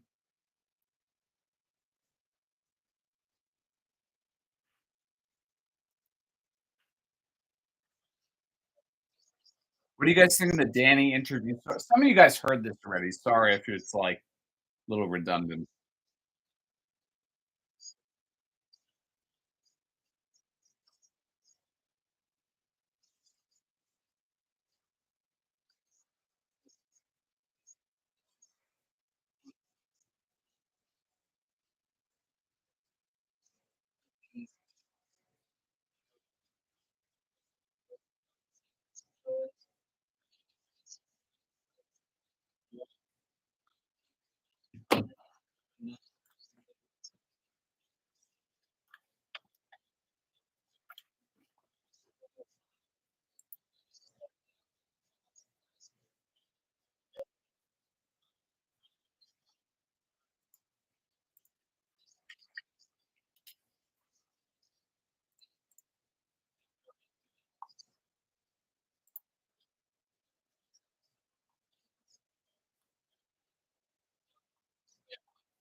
Trump derangement syndrome. We've talked about this before.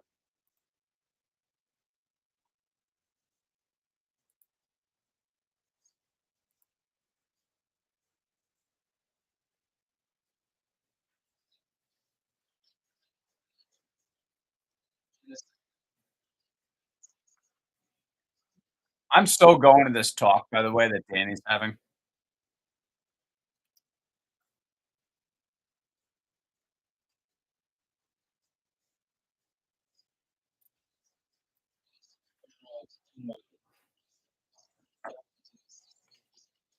By the way, Danny speaks like 4 languages.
What do you guys think about the Haitians eating dogs stuff? I mean, I haven't touched that on the air really because it's so crazy, but I know some people believe it, unironically. Like, what's your take on it?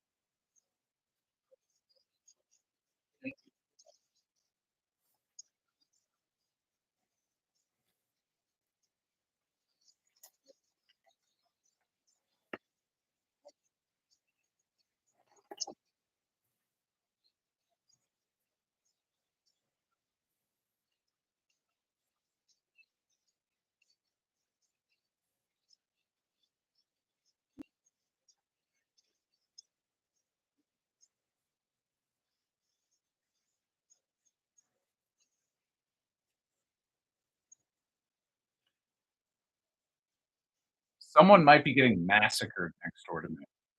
I feel like I hear screams of the damned.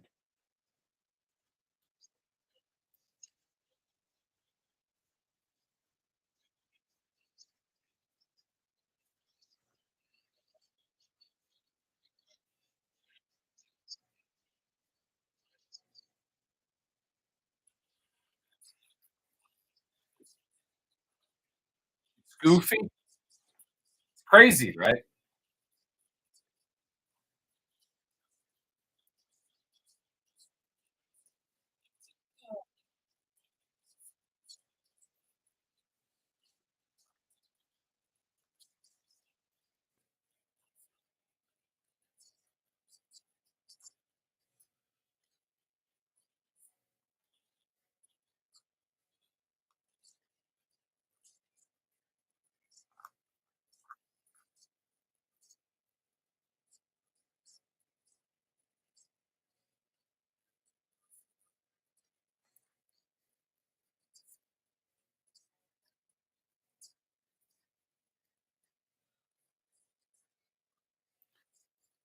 I shouldn't have called Danny a former academic. He's still an academic, technically.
Crazy, right? Yo, they sent the cops after, like, liberal kids wearing, you know, keffiyeh cloths on their face, who were saying like, "No, no, genocide." Like, they sent the goddamn cops after them, guys. The cops. You do not have freedom of speech. It's a total goddamn myth. It's a total myth.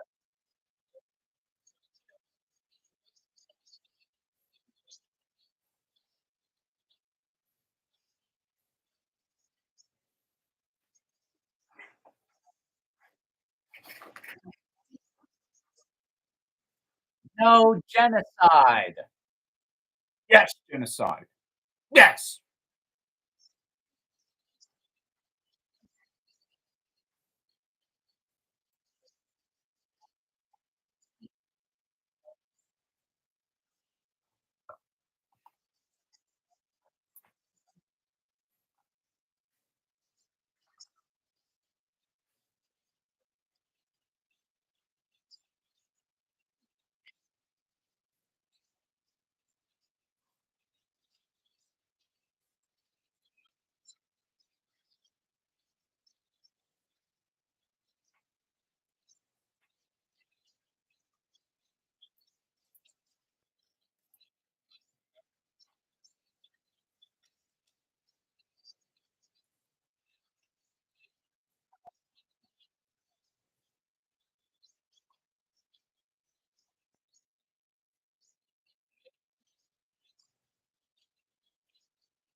All right, guys. On Twitch and YouTube, we're about to wrap up the interview with Danny. So we're going to go to some music and then back to live radio. So feel free to continue with your comments and so on and so forth.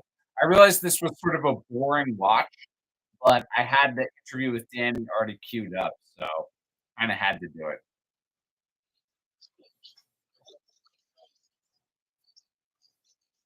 And if you guys have any idea of like who I should interview next, let me know because I'll reach out to them.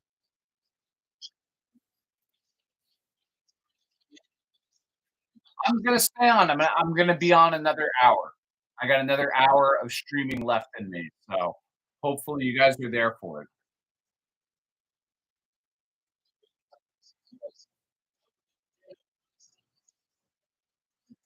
My iPad's got battery. I'm here to stay, homies.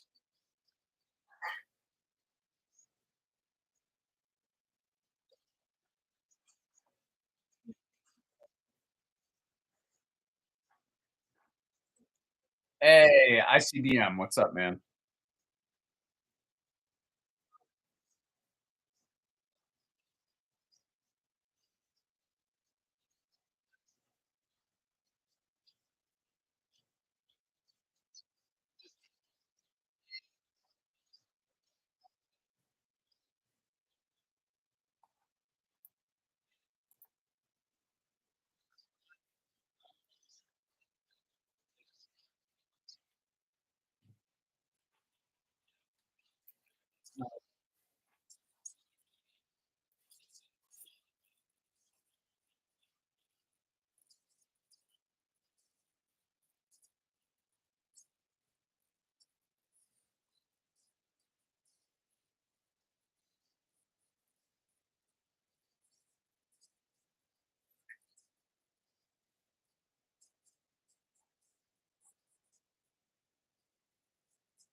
Uh, ICBM, I see your comment, but it's held back by AutoMod. Sorry.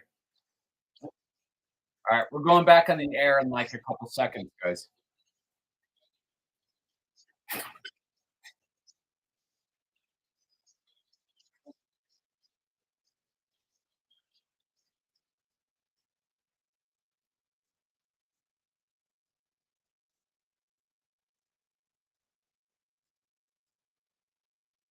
Seabird, I'll touch on that if you want on the air.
WUSB Stony Brook, and we are back here on the struggle session. And we just wrapped up our interview with Professor Danny Shaw. It was mentioned a number of times on the interview, but I feel like I should probably mention it again that Danny will be appearing on campus for a talk titled Dissent, Democracy, and Higher Education Under Attack. He'll be appearing October 22nd at the Humanities Building 1006 at 5:15 p.m. So check that out. We're going to cut to some music real quick, and then we will be back with another hour of the struggle session here on WUSB. But before we do that, I just want to mention one more time that we are in the middle of our Radiothon fundraising event.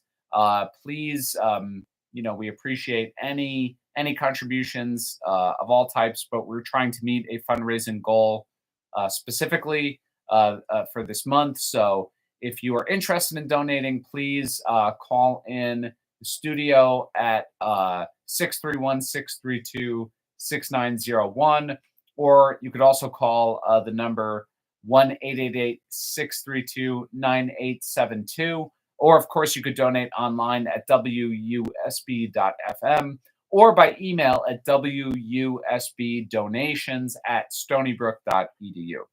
So we will be back in another, let's call it another 5 minutes or so. We're going to cut to some music now. And here we will play Preacher and the Slave, the communist version, here on the Struggle Session.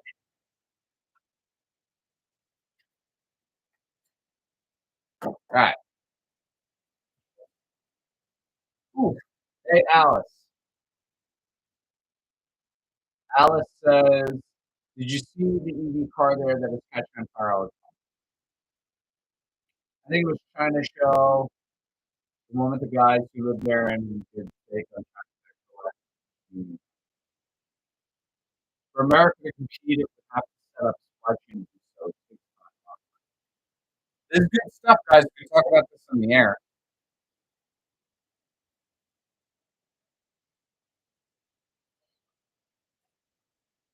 After this, we're playing politicians and pushers.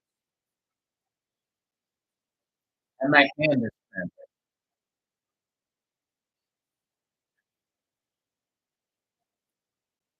Also live streaming on YouTube. No viewers. That's okay. We're over here on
We'll be back on in a minute, guys.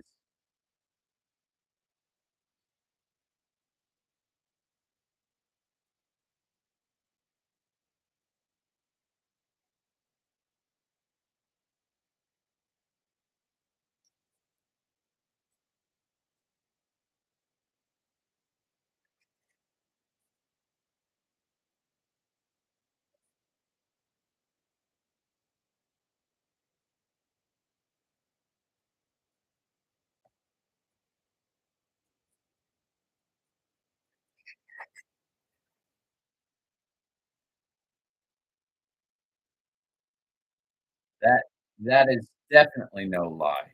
definitely no lie. And we are back here on the struggle session, WUSB in Stony Brook. And man, I gotta say, this has been a pretty good show so far this evening, folks. We've been on since 7 o'clock. And by the way, I didn't even mention this. You know, there's so many things to cover in the 3 hours that we have together.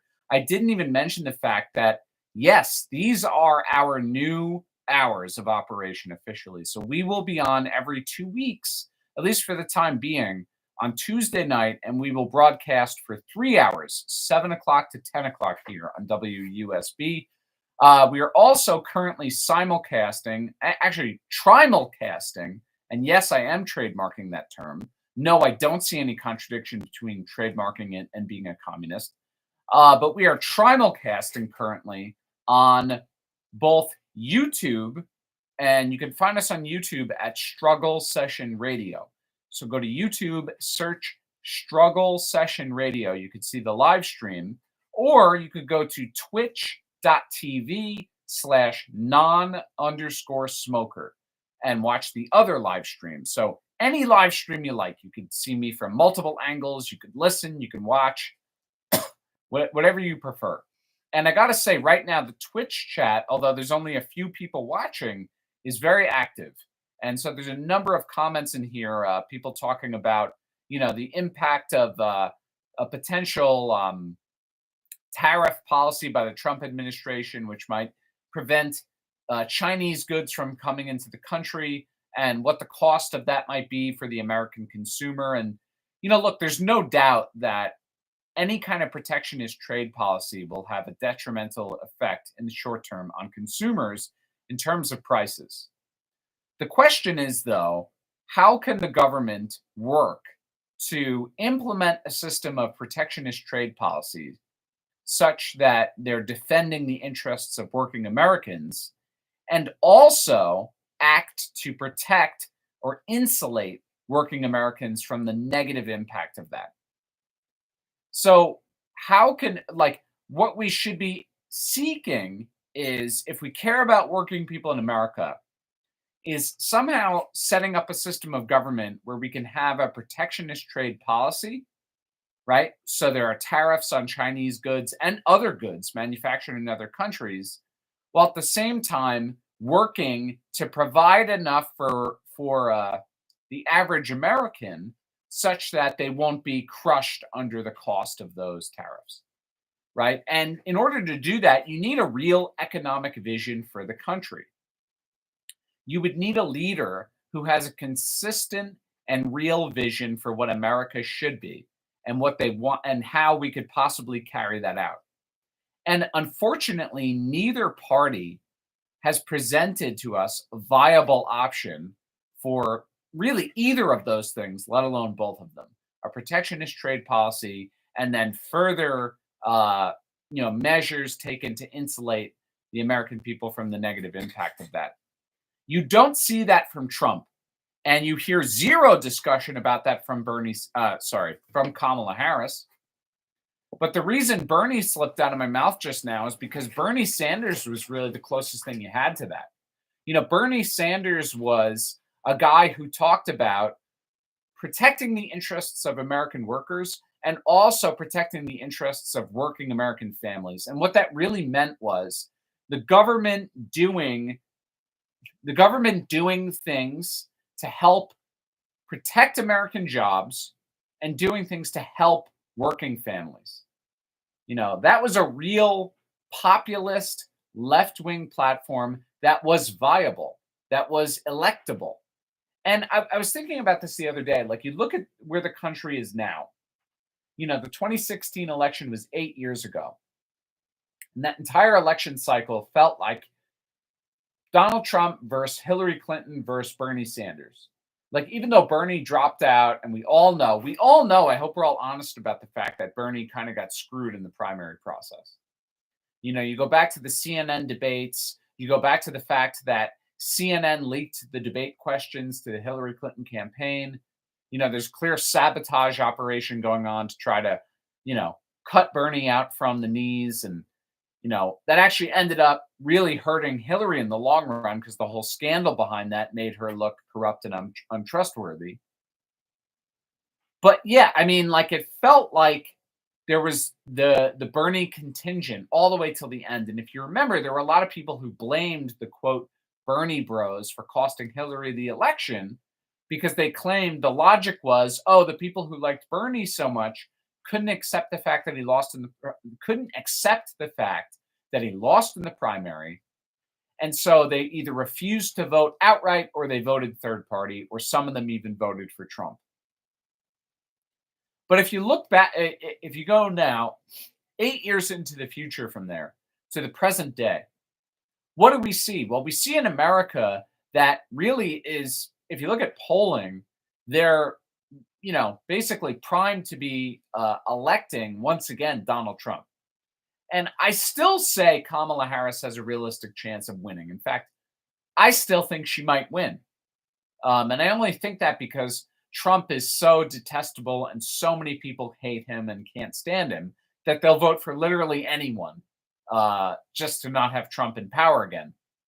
So I still think Kamala stands a chance, but that angry white working class voter hasn't gone away. And if anything, they're angrier and they're more disaffected than they were 8 years ago.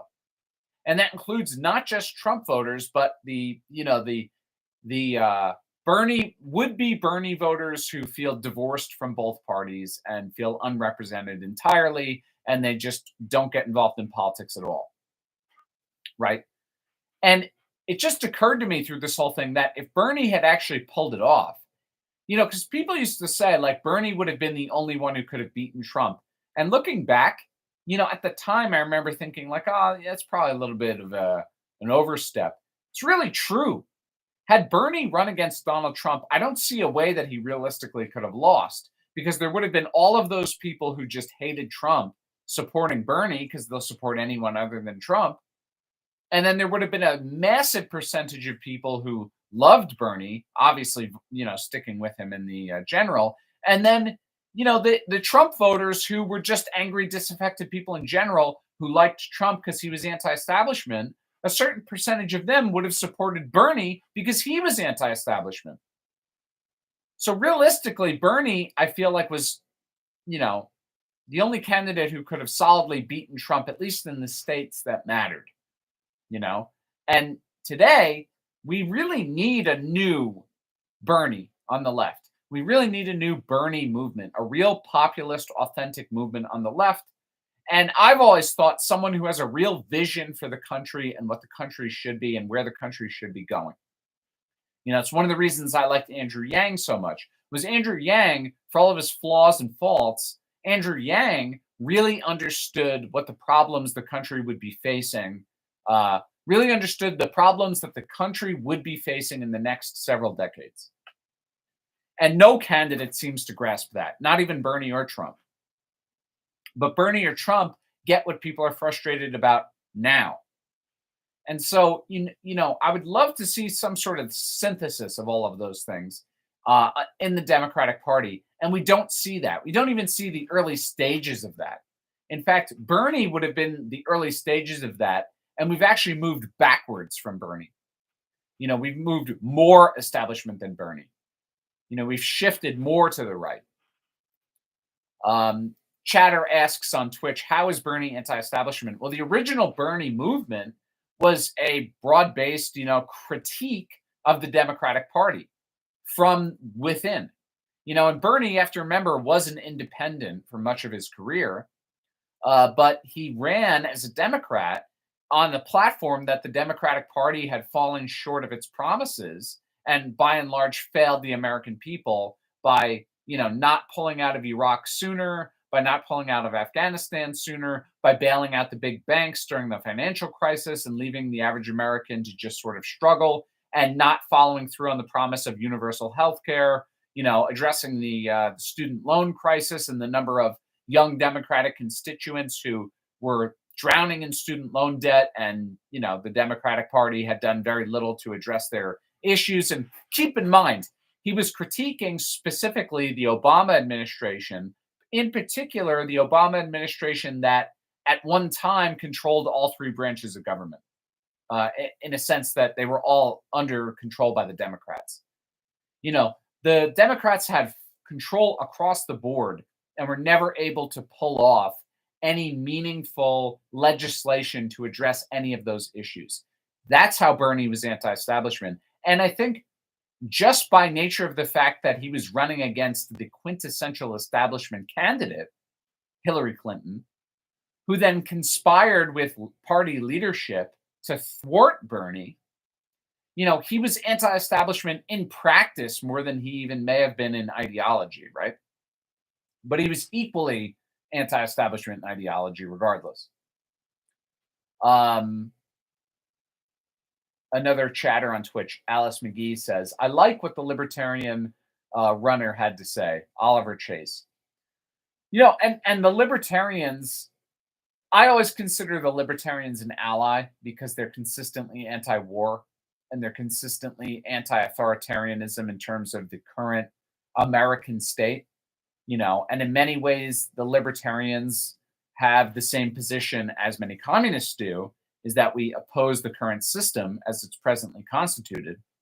Libertarians fall short in what their real vision is for a future in which the current establishment falls apart.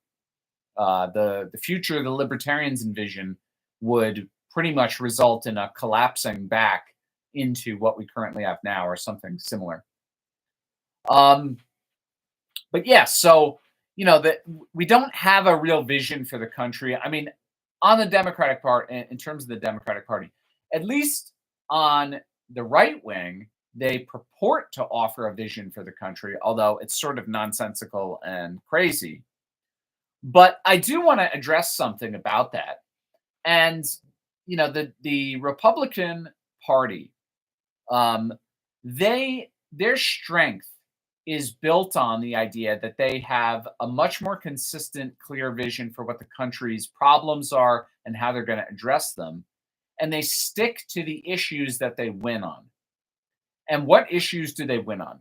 The Republican Party wins on crime.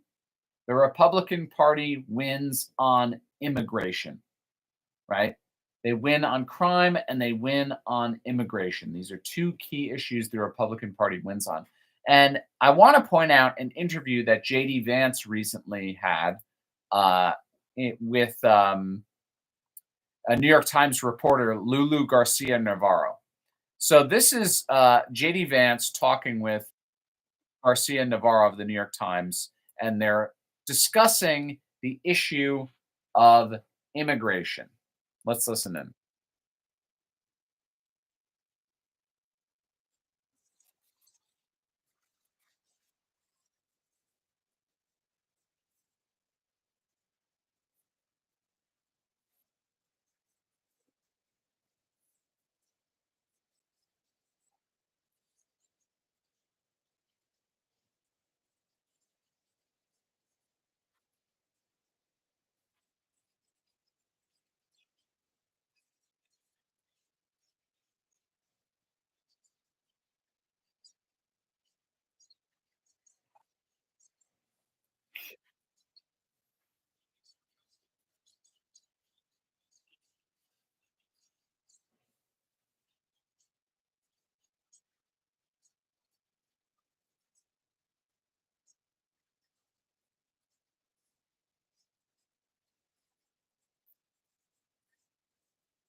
They win on family. I think that's also true.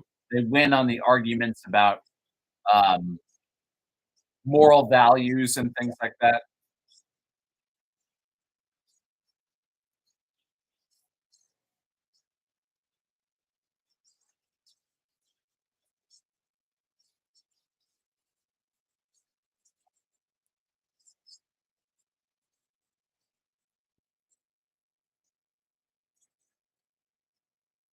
She's arguing the U.S. needs undocumented workers to build houses. What is that? Is she a presidential candidate or mob boss?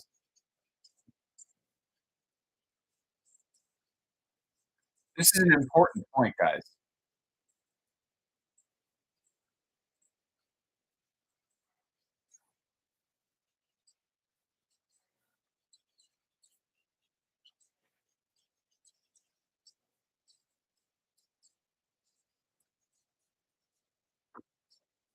Another issue that the Republicans win on, by the way, is being anti-war, which is crazy that they are more anti-war than the Democrats. Now, they full stop support Israel and its genocide in Gaza, so it's a little bit bullshit, but they are more anti-war than the Democrats. Just look at the Ukraine thing.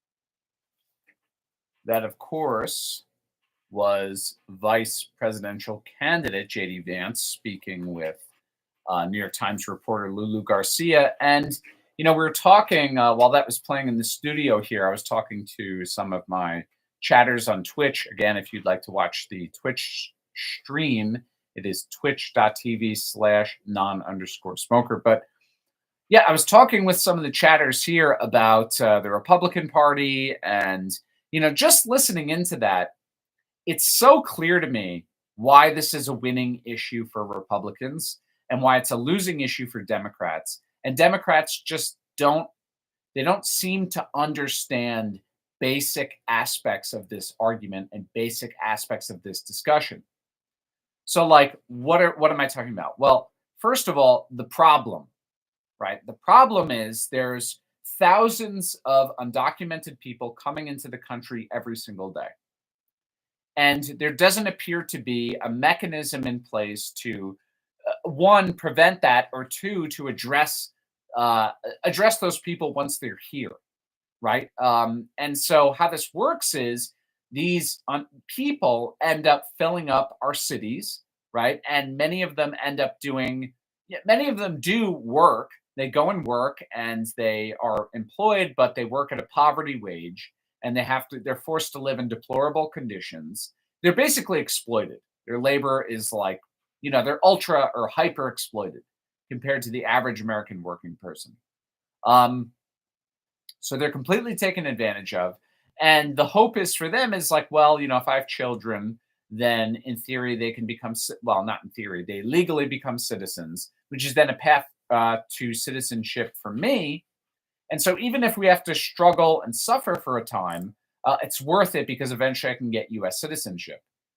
And, there's a whole bizarre direction that this argument takes where it's like, well, we need people to do those jobs. We need people to build houses. We need people to do, agricultural work, to be like picking fruits and stuff like that. We need people like that to do the jobs that lazy Americans are not willing to do. And you hear liberals, just as this New York Times reporter attempts to do, you hear liberals make this argument consistently all the time. I mean, I've argued with people about that, where they've openly said to me, like, well, Americans are too lazy to do that kind of work. And they never stop to think that, hey, wait a second. Maybe no human being should be expected to do that work without being paid a fair wage to do so. Maybe paying undocumented workers a poverty wage to do things like pick fruit and build houses is actually just exploitation.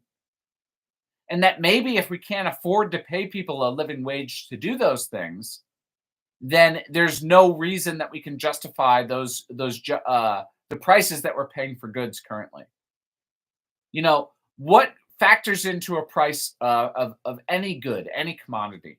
Well, the biggest factor in terms of price is labor, because labor is the primary generator of value in any commodity.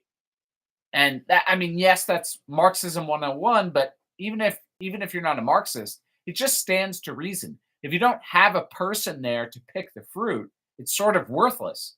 Okay, it grows on the tree. By the way, labor goes into that process as well. But when fruit is grown, in order for it to be picked, washed, delivered to where you are so you can go to the store and pick it up and eat it, you need people there doing that work.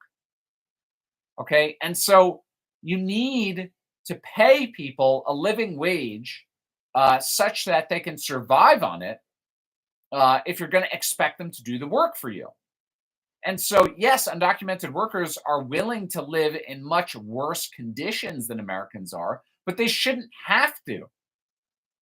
They should be given the same, the same wage that an American worker would, and everybody should have the same opportunity to work for the same wage, right? But we don't have that here. What we have is like this system with this vast underground network of exploited labor that Democrats make the case for, the continuation of their exploitation. But there's also other problems that extend out from that, because you have all these people living in poverty, making very little money. And of course, with poverty comes crime and drugs and all these other problems, social ills. And, it ends up creating these terrible scenarios for the people who live here. It's actually bad for many of the people who live here to come here as an undocumented immigrant, but it's still, the opportunity is so great that when they do the calculation in their head, they assume, well, it's worth it. And Democrats have no remedy for this problem. The Republicans do. They say, hey, we got to stop the immigration right now. Then the next thing they say is we have to deport all those people. Now, the deportations, it sounds brutal, it sounds harsh, it sounds horrible. And in some ways it is. The reality is you're separating families, you're pulling people away from the place they live and kicking them out of the country, possibly into hostile circumstances. But at the same time, there has to be a way to address all of those people who are here illegally and can't gain citizenship. And the Republicans are the only one proposing a solution to that. And guess what? Over 80% of Americans, a large amount of polling exists which supports this. Over 80% of Americans view immigration as a serious problem. Over 80%. And the Democrats have no answer for it whatsoever. Their answer is like, well, just let them. Just let them.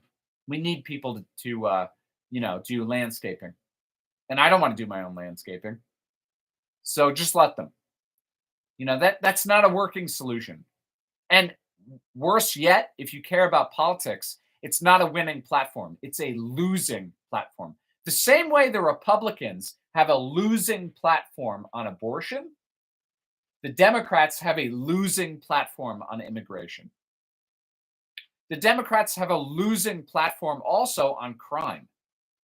And as I was saying to my chatters on Twitch just a moment ago, the Democrats also have a losing platform on war. The Democrats have become the pro-war party. Just look at the urging by the Democratic Party to support the war in Ukraine. And for that matter, I mean, all the criticisms that many in the Democratic Party have, waged against Benjamin Netanyahu, they all stand firmly behind Joe Biden and Kamala Harris, despite the fact that, as we talked about in the opening segment, the Biden administration, which includes Kamala Harris, have overseen a genocide in Gaza that they've been perfectly capable of stopping. At any point, the Biden administration could have said, Israel, we are stopping all weapons shipments to you, and we are instituting an arms embargo until you end your actions in Gaza and go to the negotiating table with Hamas. At any point, the Biden administration couldn't have done that, and they have failed to do so. They've allowed the genocide to continue. Now, I don't think the Republicans will be any better than the Democrats on that issue, but the Republicans will be better than the Democrats on the Ukraine-Russia crisis. Absolutely, they will. Because there's no allegiance to Ukraine in the Republican Party. The Ukrainians have primarily worked with people from the Democratic Party. And so the Republicans, and especially Trump, who has a good relationship with Putin, they will stop support of Ukraine full stop. They'll cut aid almost immediately, which will end that conflict right away. And no, it won't put Ukraine in a good negotiating position. But unfortunately, they surrendered that favorable negotiating position 2 years ago when the Russians offered to end the conflict within, the first weeks. So the Democrats have, let's count them out, a losing platform on immigration, a losing platform on war, and they also have a losing platform on crime. The Democrats have no answer for the rise in crime, or at least the perceived rise in crime in the cities. There's no Democratic platform where they argue for more arrests or expansion of policing or anything to address that major problem. And it's a major problem. People do not feel safe in the cities. We live in New York, last time I checked. Anyone within the sound of my voice, can you honestly tell me you feel safe in New York City with your family on the subway right now? There's a massive increase in violent crime over the last several years. And yeah, those levels are dropping, but in the last year or two, but it's a significant increase. There's no Democratic platform which addresses that issue. Or I should say the Democratic platform on the issue of crime is not a winning one. It's a losing platform. It's, there's systemic factors and blah, blah, blah. And, we don't want to be racist. And yeah, all of that is true. We don't want to be racist. We don't want stop and frisk. We don't want, to blame non-white people for crime and just, be content with that. And yeah, there is systemic causes of crime. We do have to address that stuff. But there also needs to be more policing. There also needs to be more funding for police. And I say that as a communist. But the government needs to protect its people. The government has to do things for its people at the city level, at the state level, at the federal level. And they're not doing that. And if Kamala loses this election, look no further than those three issues: war, crime, and immigration. War, crime, and immigration. That is where the Democrats will lose this election. So I'm going to move on to some more music here on the struggle session. I want to once again remind the radio audience we are doing our Radiothon fundraiser. If you're interested in donating, please call in at 1-888-632-9872 or 631-632-6901. Please, we get by and survive only on listener donations, so we greatly appreciate it. You can also donate online at wusb.fm or by email at wusbdonations@stonybrook.edu. And the struggle session will continue on in just a moment, but we're going to play some music for you here. And we'll start out with a song from the Progressive Labor Party. They cared about crime. They cared about drug use. And they wrote a song about drug use in our communities. Yes, they did, the Progressive Labor Party. They wrote a song about drug abuse and drug dealers in our communities and how they actually work in collaboration with the fascists in our government. So this is the Progressive Labor Party with a original song, Politicians and Pushers, here on the struggle session.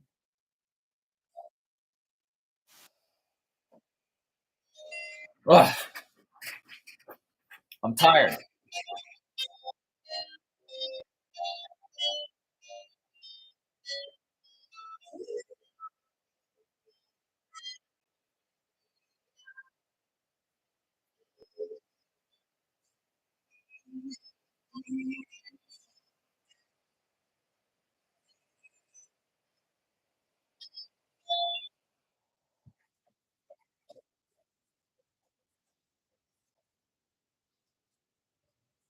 All right, Lunacy, I see what you said.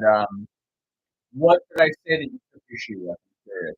Is it the police thing? I know a lot of people hate when I say that. I'm not a Blue Lives Matter guy, but we need more policing. We need a people's police force. We absolutely do. If there is not a people's police force defending the people of our cities, we're in deep trouble. The cities are not going to police themselves. If you want to make the argument that we have to reform government first and make it more of a true republic that represents the interests of the people before we do that, I agree.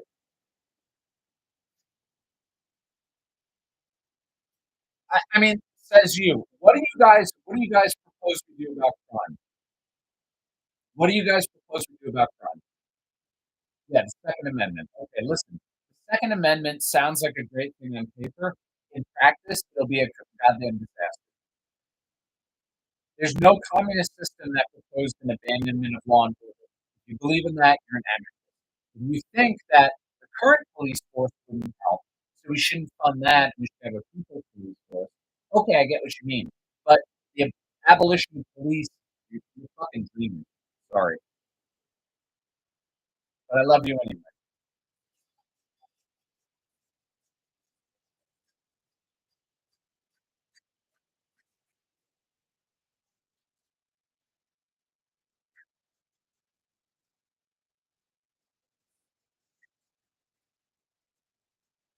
Quite offhand, well, isn't that in line with what I meant about more policing, or are you being facetious? You're what I say.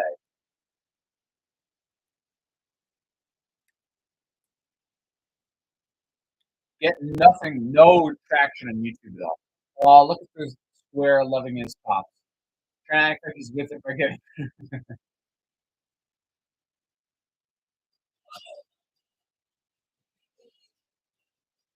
your days are numbered. This is a banger right here.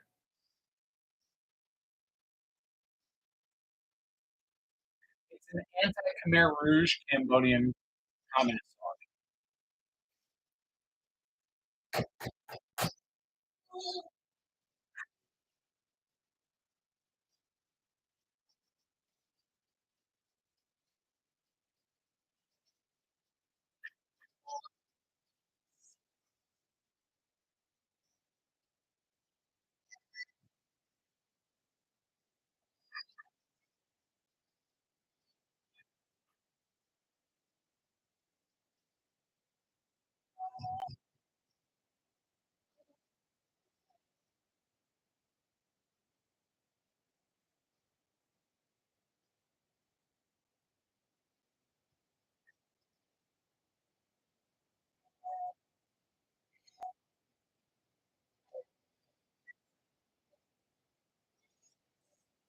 Good stuff here.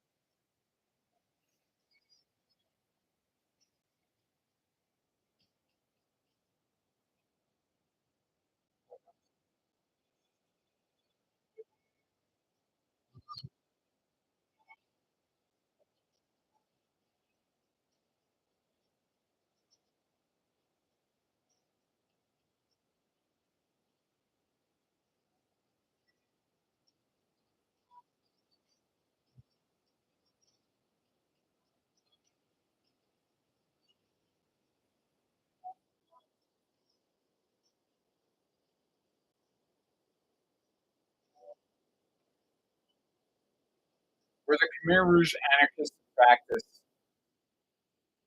Weird. You could make that argument. Yeah, they were like misanthropic nihilists in practice. Yeah, it's very metal. But yeah, they just massacred people. I don't know. They didn't fundamentally understand Marxism at all. They basically were just carrying out a revenge campaign. Okay, the Khmer Rouge, here's the best way to think of it. The Khmer Rouge was a successful peasants' riot. That's all it was. It was a successful peasants' revolt. And it's exactly what all the Marxist criticisms were against peasants' revolts and riots, is that inevitably it would be crushed and not lead to any kind of greater understanding of the fundamental contradictions that led to those problems. And that's what happened in Cambodia. It was crushed, and well, crushed by the North Vietnamese, but or the Viet Cong. But Cambodia is no closer to a fundamental, realization of the contradictions there. Uh, it's almost back to a feudal society. The Khmer Rouge set Cambodia back decades. It's very sad.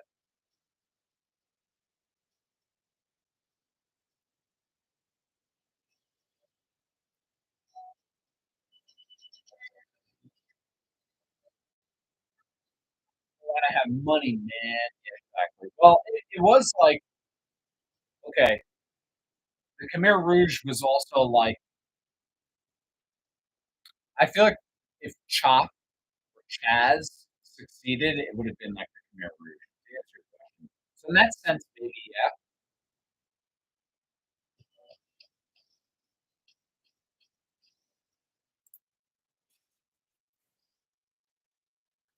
Okay, I screwed that up.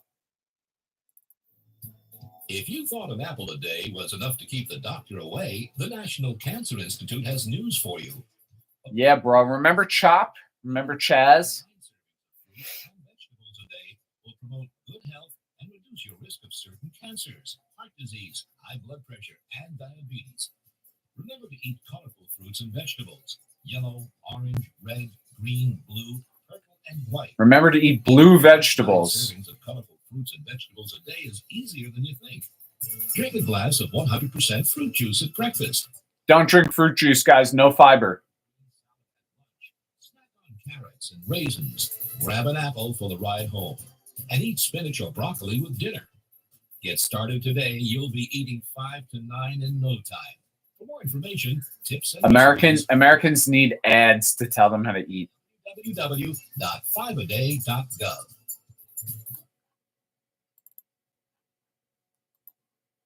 Uh-oh. The U.S. Environmental Protection Agency and other officials urge you to use caution when returning to hurricane-damaged homes and buildings. Be on the alert for leaking containers and reactive household chemicals such as caustic drain cleaners and chlorine bleach. Take these precautions to prevent further injury or damage. Keep children and pets away from leaking or spilled chemicals. Don't combine chemicals from leaking or damaged containers, as this may produce dangerous or violent reactions. Don't dump chemicals down storm sewers, drains, or toilets. Don't burn household chemicals. Clearly mark and set aside unbroken containers until they can be properly disposed of. Be careful when disturbing building materials to prevent injury or other health effects. We need to go back to the food pyramid. Household hazardous waste collection. We need to go back to, I don't know, banning a bunch of the shit that's in our food. How about that? This message brought to you by the Environmental Protection Agency. This is John Sterling. You're right where you should be. 90.1 FM WUSB Stony Brook. WUSB Stony Brook. I want to thank John Sterling there. This is the struggle session here, and we're entering the last segment of our show tonight. I once again want to reiterate for the radio audience that we are in the middle of Radiothon here on WUSB. There are a couple of ways that you can donate. You can call us by phone at 1-888-632-9872 or 631-632-6901. You can donate online at wusb.fm or by email wusbdonations@stonybrook.edu. We really appreciate any and all donations. There are a number of pledge levels, so if you're interested, please call or go online and check it out. So yeah, it's funny. I actually just played the John Sterling thing, and in the middle of all this, it's been a great program tonight. We aired our interview with Danny Shaw. We talked at length about the conflict in Israel and the Middle East. We're once again trimulcasting on YouTube and on Twitch, twitch.tv/non_smoker. YouTube, if you look up Struggle Session Radio, we are live on YouTube right now. And of course, live on WUSB 90.1. But yeah, in the middle of all this excitement, I didn't even do the casual radio guy thing where we talk about like local sports. And there's been some big sports events, but if you're not watching the Yankee game now and you're listening to me, first of all, thanks. But second of all, you should know the Yankees are up 3-2 on the top of the sixth, behind the strength of a Verdugo double and a sac fly by Aaron Judge in the second inning. So good, exciting stuff there. Mets, of course, tied 1-1 in their series against the Dodgers. Terrible Jet game last night. If you stayed up late to watch that like I did, I'm sorry. But the good news is the Jets traded today for Devontae Adams, so that's exciting. So lots going on in the sports world. The Rangers also won yesterday, so we're all good for the most part. as part of the Jets and Giants. So I do want to, kind of close out here by just doing a little bit of an update on the Russia-Ukraine war. And I almost feel married to this conflict. Like so much of my streaming political commentator career is tied in with this. My debates, all of that. It all goes back to Russia-Ukraine. And I guess it's really one of the first conflicts that I've ever lived through where I feel like I'm in like the Twilight Zone sometimes. Like people just don't understand basic stuff when it comes to Russia. I had a student tell me very recently that, everyone in Russia is psychotic and the government doesn't allow you to speak out against anyone. The government chooses jobs for you. And if you don't listen to them, they kill you. And that was a student, but there's a lot of people, grown adult people walking around who think and believe that, maybe not literally in those terms, but they really believe that like Russia is the great evil empire and everything they do is evil and that they're like a slave society controlled by like, the Prince of Darkness himself, Vladimir Putin. People lose all sense of reality when they talk about Russia.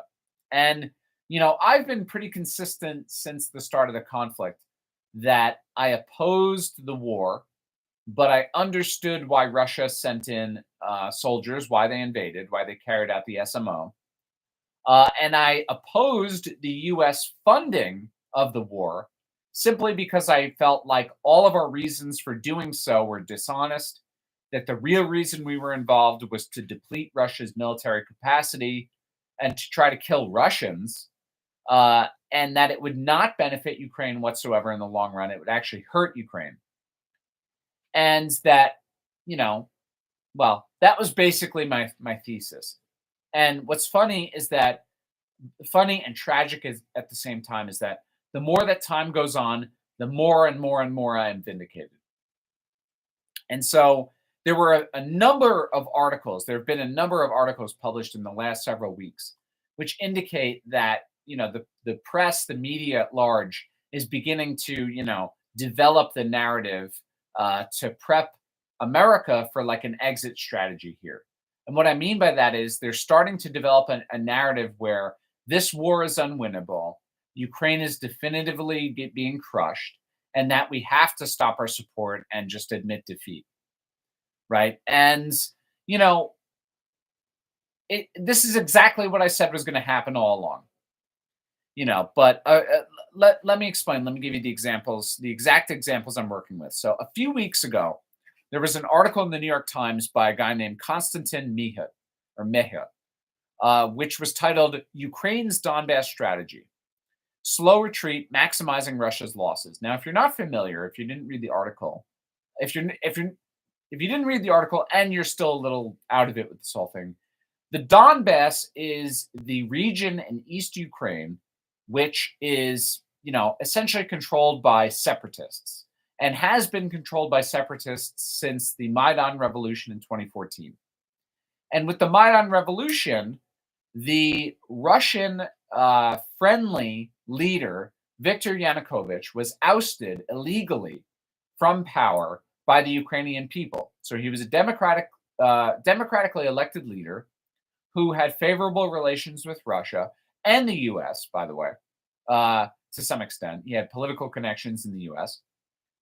He was removed from power, ousted from power illegally during a protest movement. So the people in eastern Ukraine had essentially began a separatist movement, or what's called the separatist movement in the West. They view it as a revolution, demanding autonomy from an illegitimate government. So the conflict really started there, and it remains in the Donbass. Most of the fighting is taking place in the Donbass, or over the Donbass, with a little bit including other regions to the north and south of there. So predominantly it's the eastern portion of Ukraine. Now, what this article mentions, or the basic gist of it, is that Ukraine's Donbass strategy is a slow retreat, maximizing Russia's losses, meaning that Ukraine knows that they can't win in a sense that they push the Russians out, but instead they're going to attempt to slowly withdraw and just deal Russia as much casualties as they possibly can. So the article says, and I quote, to outside observers, Ukraine's slow but steady retreat from the Donbass region, the main theater of the war today, may seem to signal the beginning of the endgame, with Moscow firmly gaining the upper hand on the battlefield, leveraging its overwhelming advantage in manpower and firepower. But Ukrainian commanders and military experts dispute that, saying that a more crucial fight is unfolding in the region that goes beyond simple territorial gains and losses. It is now a war of attrition, they say, with each side trying to exhaust the other by inflicting maximum losses, hoping to break the enemy's capacity and will to continue the war. So Ukraine at one time claimed that their goal was complete territorial sovereignty, the removal of Russia from all occupied regions, including Crimea, the peninsula annexed in 2014, and security guarantees from Russia and NATO membership. Those were Ukraine's stated objectives in fighting this war. And now there's people in the Ukrainian military that are saying, no, actually our objective here is a slow retreat where we just kill off as many Russians as possible, because this is a war of attrition. Quite a difference in terms of objectives here. I guess you could say they expect to achieve the objectives as previously stated, just with this new strategy, which seems kind of contradictory. So you're going to allow the Russians to get pushed further and further and further into Ukraine, and then expect them to at some point completely retreat. I don't think that makes any sense. I'm no General Patton, but I really question the wisdom in that. So a few weeks after that, recently, actually a day or so ago, an article from the same journalist explains that Ukraine is losing the territory that it captured in Kursk. So Kursk is the region in Russia that Ukraine has invaded in retaliation to, the Russian advances into eastern Ukraine. This incursion happened a couple months ago. Ukraine has been basically, hunkered down in this little region in Kursk. They've captured several villages. But this article, again, from this journalist is now saying that the Ukrainians are being pushed out of Russia. And this all is happening, Ukraine losing more and more territory in the east, losing the territorial gains they made inside Russia. And this is all happening with the probability of a new Trump administration coming to power, increasing more and more every day. And you got to wonder, what is the strategy for Zelensky here? What's the exit plan? Any hope for a settlement in which Ukraine keeps autonomy has evaporated. And they're losing territory every day, right? And probably losing sovereignty in the process, or the prospect for true sovereignty. And it's a real shame. And I mean, I just, to end the show really quick, I want to point to a string of tweets that come to us from Timothy Milovanov, who is the president of the Kyiv School of Economics, Minister of Economy of Ukraine 2019 to 2020, and associate professor of the University of Pittsburgh. He posted on Twitter a long thread, and I'll just read it for you. I am back in Ukraine, and the mood is pitch black. Ukraine feels betrayed. Failing that, and a quote from an article titled "The Impending Betrayal of Ukraine." Failing that, the West have years to repent the betrayal of the courageous Ukrainians whose only crime was their wish to join the Western democratic order. And Milivonov says the Rusi article is softer than the reality on the ground in Kyiv and across Ukraine.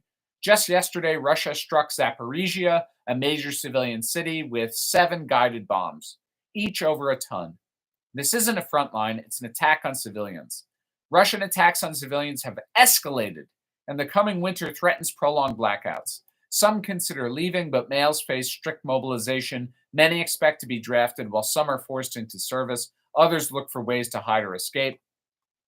Russia is advancing with no signs of willingness to negotiate. In this context, talks of peace, ceasefires, or deals feel completely detached from reality. Someone in London recently told me bluntly, we have to force Zelensky to accept a deal and will withdraw support to make it happen.